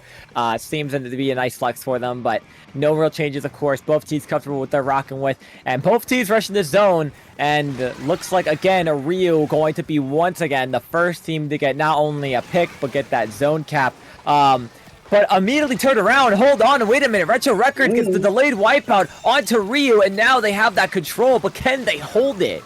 I don't know if Kenma's going to get that opening gambit either. I don't think they got a pick or assist. So, I mean, hey, that's one main of gear ability kind of neutered here. And Ryu, once again, on this back foot right now. They might still be a little bit rattled after how that last game ended, but they're trying to fight back. They're able to find 2 picks, but Scribbies is able to hold onto this plat with that Dynamo Roller and able to hold on to this area here for Retro Records, get the cooler out, keep this this advantage prolonged as much as possible here. And Ryu, on the back foot, they're struggling to get back in, and that is a rare occurrence for them. Yeah, rare indeed. Now 2 more players go down for the side of Ryu. This S-Blast is going to reset on over to see where the extra help is going to need to be applied. It's going to be this top left area. Can the S-Blast get another pick? They will help with that assist. That zone is going to be just a little bit tampered with here. Can they just hold that control? S-Blast gets another great pick. Looking for more. Weeabop popped on out. Ryu cannot find their footing. 2 players still down for the Ryu side. 10 more points tick on down. It's going to be Retro Records with that wipeout on screen. And now they're leading the set 2-0. They're Retro at Records. They're at tournament point here, Cactus. That S-Blast went crazy. That, I mean, talk about locked in and loaded. This is a complete 180 that we saw with just the previous set moments ago. Yeah, honestly, that was ridiculous. And I mean, again, that S-Blast went stupid. Got so many doubles throughout that set and just that, or throughout that game and that last double kill to really just put the pin in this game 2. And yeah, Retro Records, they're at tournament point right now. They got to win 1 of the next 3 games, and they are going to be fully breaking Zach's bank for this weekend here. Ryu, they're on the back foot. I mean, they're down 0-2. They have to win. They have to win on their counter pick, and then they have to win on 2 of Retro Records counter picks back to back. So, tall task ahead of them. Yeah, absolutely. That not only is it going to, of course, this is Ryu's last chance and ideally the last opportunity for the counter pick for them to try to get things moving forward for them. And if they do win it, like you said, it's an uphill battle because Retro Records gets the counter pick control. So it's going to be very interesting to see. Does Ryu counter pick zones one more time? Do they dare? I mean, of course, the first time was a DC disconnected, but this time, I mean, all players were up, and that was just domination from Retro Records. They really caught Ryu off guard in that opening and just held the entire time with very few almost full zone flips, just kind of stalled on out for him. So I'm really curious to see how Ryu's going to start playing this forward now that they are looking at 1 game away from losing the tournament. Yeah, and you would hate to lose this tournament at this point if you're Ryu. You've won 6 sets in a row into losers bracket after losing your first set of the day. You don't make it this far just to bow out at second place. You make it this far to go all the way, and I'm sure that's what Ryu wants to do in this tournament. But Retro Records, it's just been so incredibly hard for them to break in this set. So, I mean, we're gonna see what Ryu's gonna go for this game 3. They might try out zones again. Maybe they'll go with something else. I really don't know, but you know, the ball is in their court right now. That it is. Ball's in their court. Like you said, they got this far. This is not the way they expected it to go, especially after, I mean, a dominant Crayons they just had, right? A 3-0 fashion. So it's really interesting to see what they're going to be doing here moving forward. They have to kind of reawaken, get back into their rhythm after that little disconnect that kind of shut things out for them. But hopefully it's going to bring them back moving forward. I mean, it would be quite the incredible reverse sweeping storyline for them to say, they brought it to a reset and have been able to turn it all around.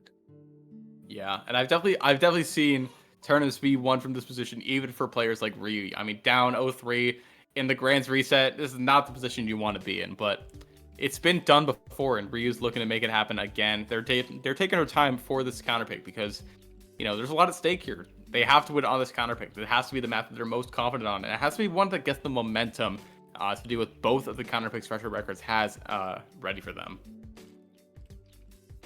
Yeah, absolutely. Got to build up that momentum back. Do they pick something that's gonna be more fast forward dominant? I mean, it's also, if they do decide not to go with zones, what's the other they decide to bring with them? So far, we've only really seen tower control touched in Grands. So do they dare try to switch it up, go with something like Rainmaker Humpback, something that they had a really good a challenge in, or do they bring it to tower control again? Right, they had a really good tower control push consistently, so I'm just really curious how they're going to want to move forward with their counter pick and the style of movement going on in, because I mean that just didn't seem like Ryu that last game. They just got so kind of locked on out. The coordinated push forward from the front lines just wasn't there. Yeah, I mean, it's just so hard to push forward when you have an S-Blast knocking at your door and you have a Dynamo staring you down, flicking just 3 tons of ink onto you at the same time, and you're just trying to stay alive and stay out of harm's way. It's just so incredibly difficult to push back. And again, Ryu doesn't really have the handbook on Retro Records. This is a comp that they haven't really seen before, especially in this tournament, but, you don't come across comps like Retro Records very often. So just that little surprise factor could be what takes Retro Records across the finish line here. But yeah, we're just kind of waiting for this counter pick, but there's a lot on the line here for this one. Yeah, and we've talked about like how Ryu takes the counter for this, but Retro Records got to be feeling pretty good. Of course, that first game not so much. Second game definitely, since you finally won one against Ryu that wasn't a DC. So they're looking to feel high and mighty right now with that. Ideally, with hopefully to continue that rhythm going forward, so they're able to take this in a 3-0 sweep if they're able to. Yeah, I mean, it's you gotta reverse 3-0, and you just gotta make it happen, and you cannot. This is a big mental test. Ooh, I think we had a full-on game crash on the side of Ryu. That could explain some of the technical difficulties they've been experiencing so far in this bracket, but now is unfortunately not the time. Now is the time that you really get all your technological problems squared away. Yeah, if it's their day one Switch 1 console, maybe it is time to upgrade to that Switch 2. Just maybe have a little bit less worry about maybe the battery or the game unable to handle any of these situations. Oh man, I mean, not everyone quite has $500 to be able to, solve their woes, Cactus. But you're not wrong. You're not wrong. Wrong. I wonder how much you could sell a Switch at a pawn shop for now. I'm really curious. I feel like the market cap for it is just tanked. Yeah, right. Especially after the Switch 2 release. Yeah, no one wants to touch that thing. Yeah, I mean, hey, I still like my Switch 1. It's still my precious until they make more exclusives. It's my precious until Lands tell me that they want to go Switch 2 forward. Yeah, but hey, that hasn't happened yet, and it probably won't happen for a bit. Yeah, no, exactly. We'll be rocking Switch 1s for probably the next year, so still, and any LAN or locals. So that's gonna still gonna be fun. Still, hopefully, players also don't make any mix up of bringing their new Switch versus their old. Oh, it's gonna happen. I'm sorry to say. Oh man, maybe we're just waiting for Splatoon Raiders. Maybe that's the that's the deciding factor. Yeah. It's like finally a good exclusive. So yeah, something that there's worth waiting for. Oh man, but yeah, it looks like we're getting the lobby back squared away. We are going back to TC Inkblot. Definitely makes sense considering how strong of a map mode this was for Rio the last time they were taken here. But Yeah, I think we all know the stakes here. You either gotta win this and you gotta keep on going, or you bow out at second place if you're Ryu here. And if you're Retro Records, now that you're up 2-0, you want the set to end as soon as possible. Yeah, you're looking for this win here. The TC Inkblot, if they were watching before, they saw how Ryu did on it with a 100-0 push. They're hoping for that to not happen. They're hoping to counter that and make sure that they're able to get all those points on the board themselves. Looks like Kemba back on that S Blast. Besides that, all comps are the same. Now, is this the start of Ryu's comeback? We're about to find out. Yeah, this is either the start of their comeback or the end of their tournament run. Let's see what is going to happen here. Retro Records trying to set up for a lot of control. This S-Blast already on the flank, already showing why they were the star player of that last match, but they're going to go 2 down. Retro Records forcing concede a lot of the mid control, and this S-Blast, the last one alive, going to be taken down by this 52 gal, and Ryu already back on the come up, getting control of this tower here. Yup, there's the aggressive first push that we've seen before from Ryu right away, already getting a lot of players picked off. Down goes the 52 though. Down goes another member for Ryu, delayed, pushing close to a delayed wipe scenario. Jub's coming on and getting it camped. It's just a Slosher who's right off of spawn. And unfortunately with Retro Records, there goes that brush going down, getting a little overzealous there, rushing forward a little too quickly. I cannot believe that Burst Pump called out that player. I know they're probably shocked that they called them out as well, thanks to the hitbox. But Cooler's out. Retro Records out looking to push this tower. They got points on the board, so it will not be a clean sweep for Ryu. Yeah, there's a bit of contestment here from Retro Records, and Ryu only 2 players up. One of them is so deep on the flank they cannot contest the tower, so that's the first checkpoint falling pretty easily for Retro Records, and they're already making their way towards that lead and towards the second checkpoint.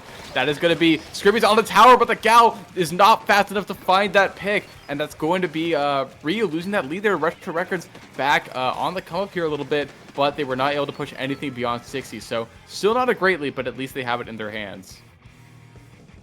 Yep, a little bit of that lead is what they need to at least cause Ryu to have to really just try to keep pushing on forward. Comes down now to that hold, right? Can Retro Records put on that defense and make it so that they can't push on in? But unfortunately, looks like not. 2 players go down, make that 3. Last jumping on out, lead taken immediately back from Ryu, who's now looking to keep holding this in as that Booyah once again reaches that top left area, stop those players from coming on in. Tower breaks that next checkpoint. 1 more checkpoint to go as Kemba sharking this ledge here. A lot of players kind of diving on forward from that bats area. It's kind of an even playing field on here right now. Players now trading back and forth. It's just the Slosher left alive. Retro Records barely saves that defense here. No! No! The DC strikes it. Whoa, what? Is that a forfeit? That Okay, I'm gonna say that's. I guess it's really like it's gentlemen's, maybe gentlemen's to a reset. I guess we'll see what they decide. Unfortunate. Wow. I seeing that Slosher there, it was very strange. Knew there was the way that was on purpose. Yeah, I saw the bucket standing still, and I was like, I know how this is gonna end. Yeah. Oh man. My God. I know. I already know that Nami is just, or the bucket player is kicking themselves right now. It just does not feel good. Maybe if Ryu somehow wins this whole event, maybe they all just give the $500 to that player so they can get a new Switch. I maybe that's the play. You know what? I support that. Get them a new internet plan for a few months. Get them a new Switch. It would be deserving. All that they have to individually go through. I mean, I know I'd appreciate it. And it just sucks. It feels like you're being singled out as well, because you just want to win it for your team, but like your net says no. God says no. Oh man. I think we're having a bit of a deliberation from the TOs about that, because I mean, technically that would be a conceded game from Ryu, but it's just so hard. Yeah, ultimately TO decision there. We're getting word it is a replay allowed, so if the teams wish to push that forward, this will be replayed. Probably, of course, just waiting for the final calls from the players and obviously getting that last player back in the room if they do decide to push that going on in. That I just feel so bad. I just feel so incredibly bad right now. It's hard. It's really hard. It's difficult. You know, that's one of the least things you really expect to happen. And especially because most times when we've seen that the DC happen, it was only once a set, and the rest was history, right? It's over in a couple, like another game or two. But it's, you know, we're nearing the end of the tournament, and the connection is nearing the end of its push to exist. Yeah, and this has been a long, grueling 4-hour tournament. Let's just, I just want to count the games. We have 2, 4, 6, 8, 11, 14, 17, 18, 19, 20 games that Ryu's internet has had to deal with. And I think after 20 games, I think it might have just met its match, unfortunately. Yeah, it's hit its mark and doesn't want to have to go through another one going forward. But we'll have to see what the play will be here forward for these players. See what the ultimate final decision is going to be. Yeah, and I mean, it's a question of, like, does Ryu want to do this again? Do they want to go through the same song and dance again of just having a good hold and then they just DC? Or do they just want to call it quits for the day and take second place? It's just, it's so mentally draining at this point. You know what? I give him props. When in doubt, the hotspot. So, you know what? Give them props. They're going to give it a shot. I give them lots of props for pushing forward to try to give it one more final go. And hopefully that will be the solution just to get through either this game or this full set. Yeah. Oh, man. Oh, we're having stats after the set. Ooh, that's fun. But yeah. Hey, if we're breaking Zach's bank, we gotta get a little fancy here. we gotta go all the way. Oh, man. Yeah. I mean, I respect it. If nothing's worked so far, try the hotspot. What do you have to lose? The tournament? Who cares? Yeah, you know what? They've made it this far, right? I mean, gotta give props where props is due. Especially with what's on the line here. You know what? I would definitely try whatever I could just to get at least one more attempt going forward. Yeah. Just really, and like, again, I really respect the mental play of Ryu's players, because I think if I got to this point, I would not want to keep going. But that's why they're, you know, mid-level, and why I'm just commentating their set. So, you know, maybe there might be a difference between the two of us. So that's such a mood. Look, I'm forever a low-level player, and I'll just accept it. It's okay. I'll live. You know what? I give props to that. I've been a bit on my comp hiatus just a little bit. Content grind's been real, so that's why they're in the Invitational and I'm not. Yeah. Oh man, this has just been such a tournament. Yeah, it's you know what? I mean, honestly, lasting as long as I feel like most tournaments do that. You know what? Honestly, the way it's kind of catching up with the DCs is as if every game has went to the full best of 3, best of 5. Mm-hmm. Yeah.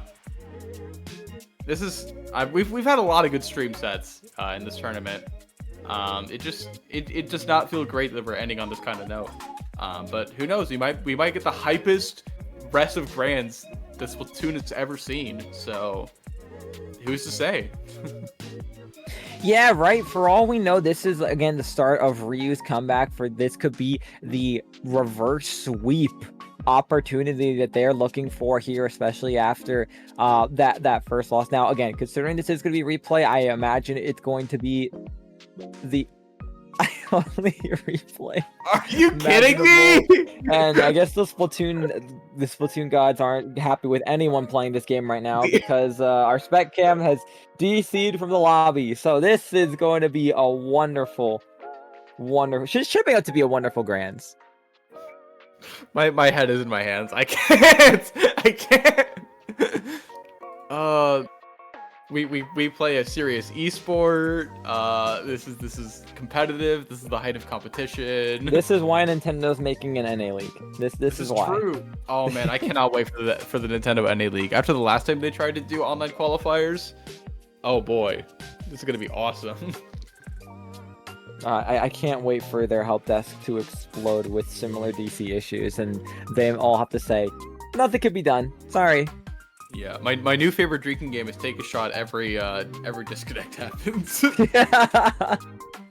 every The time bottle it is gone so quick. The bottle is gone. The liver is gone. It's all gone. Oh man.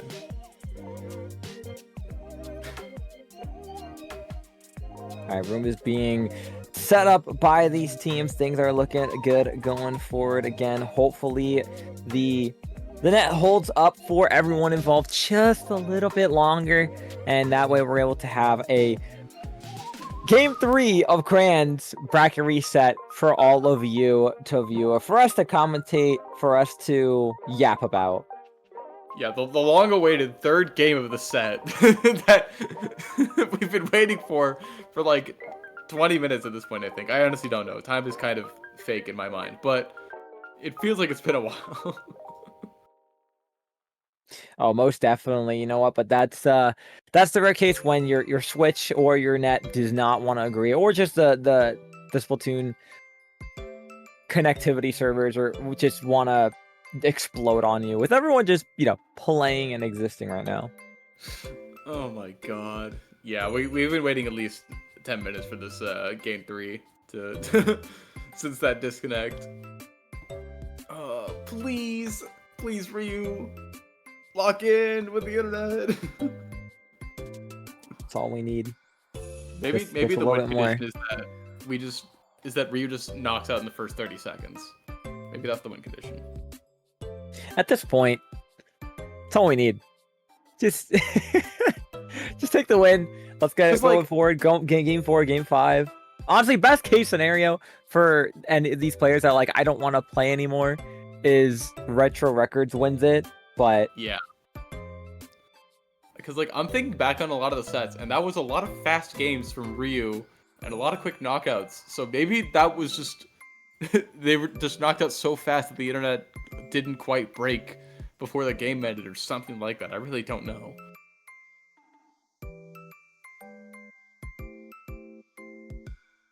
Oh man.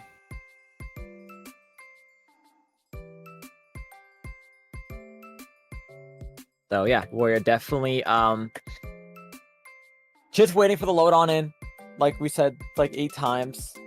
It's unfortunate that you have to have a wait this long. I know many of you might be watching and dying to see how it's gonna finishing off. But until then, again, thank you for holding on with us. We're trying to get this settled as fast as possible, just so we can get these games going. Yeah, I mean, we're just trying to take it all the way to the finish line. Wherever that finish line may lie, we're following the road till its end.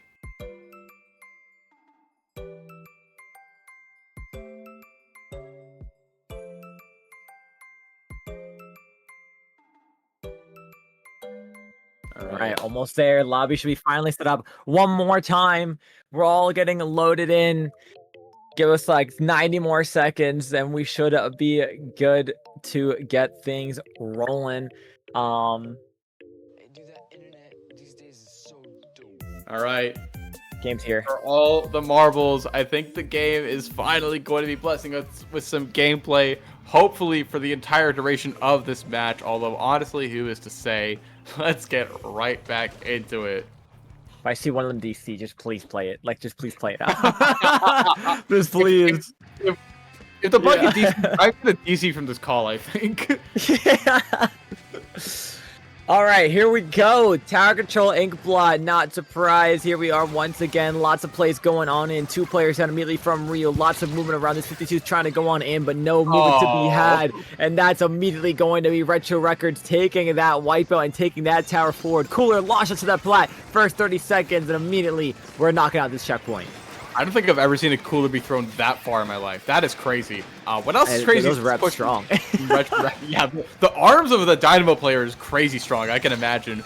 But yeah, we're already at the second checkpoint here for Retro Records, and Ryu now in that perpetual stagger is just the pen. That's another wipeout here on Ryu. Retro Records going to be clearing the second checkpoint here. Oh man, the balloon just keeps on deflating right now. Zuka going to be popped one more time here by this mini Splatling Tower. Continues to move towards that third and final checkpoint. That does. Players of Ryu are just kind of diving on forward, and so are the players of Retro Record. There's that final checkpoint broken. They just got to ride to victory. They're so close to that final check. Dynamo holds on, rolling players over. It's 4 points remaining, and there's one player, the S-Blast, in Ryu spawn. Are they going to be able to have a pinch opportunity here? That they might. Will the Pencil go down or get diffed? They get diffed. Blaster can't control. Pencil takes control. The other trade-off on the plat, and it's just Ryu holding on, not letting this to keep going forward. Oh man, that was the skill diff of all time from this pen player on that S-Blast of Retro Records. But again, this lead is going to stand at 4 points, and Ryu trying to fight all the way back, starting with some mid control, trying to move forward, trying to get some control on the enemy plat. They have Booyah Bomb at the ready. They have Strikes coming soon. They have Cooler all juiced up, ready to go. Mini and Pen are going to be trading out here as we're approaching this first checkpoint, but the Gal goes down as well. Down they go, and lots of players just continuously being traded on in. That Brush moving miles a minute to get that pick, and that they will. Another pick goes off from the Pen, and just trades continuously going off. We're now breaching that point of being halfway through this game, and Ryu has not been able to put as more than 7 points on the board. They got to look for these pick opportunities to try to go on in, and they might be finally getting those. That's closer to a delayed wipeout on the side of Retro Records. Ryu finally getting to this checkpoint. This could be the momentum they needed to push this forward. I was going to say, there's no way they don't go down there. Yeah, Kemba goes down in that Booyah Bomb, and it's just going to be this Gal taken down on the flank here. Retro Records back in the swing of things. Very strong defense. We have 2 minutes left to go, and it's looking all Retro Records right now, Cactus.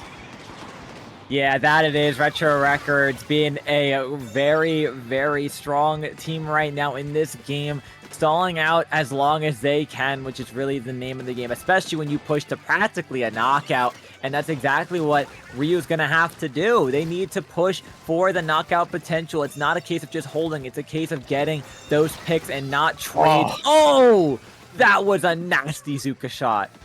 A nasty angle over that wall to find the pick on that player, and that is just more salt in the wound right now if you're Ryu.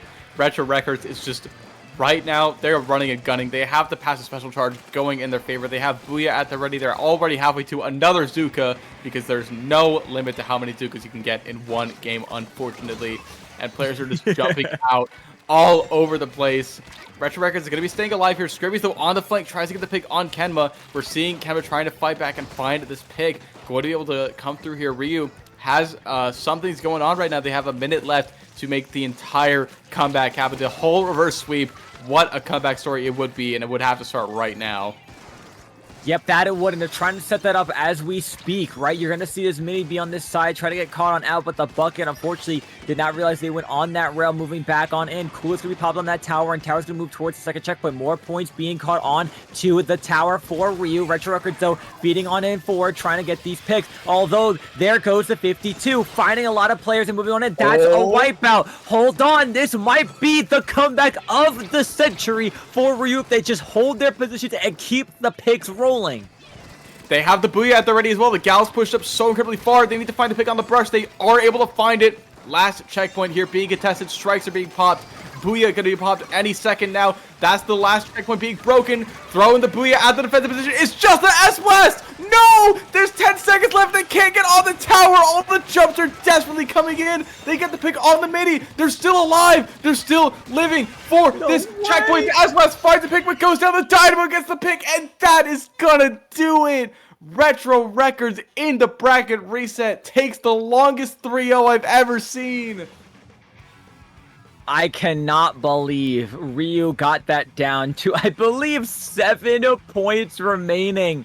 They almost had an incredible comeback story for that game, but Retro Records holds on strong, just barely sneaking that win away. And with that, securing a 3-0 victory in the Grand Bracket Reset, meaning they have officially won Break Zach's Bank number 10.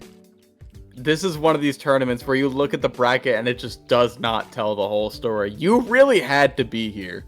Like, you had to experience the last stages of this tournament, just Ryu building and building and building more momentum, taking so many games off of players that looked untouchable, but just at the end, Retro Records locked in, and even despite all the disconnects, I think Retro Records definitely proved this is a well-earned victory because they really got it done in those last 2 games.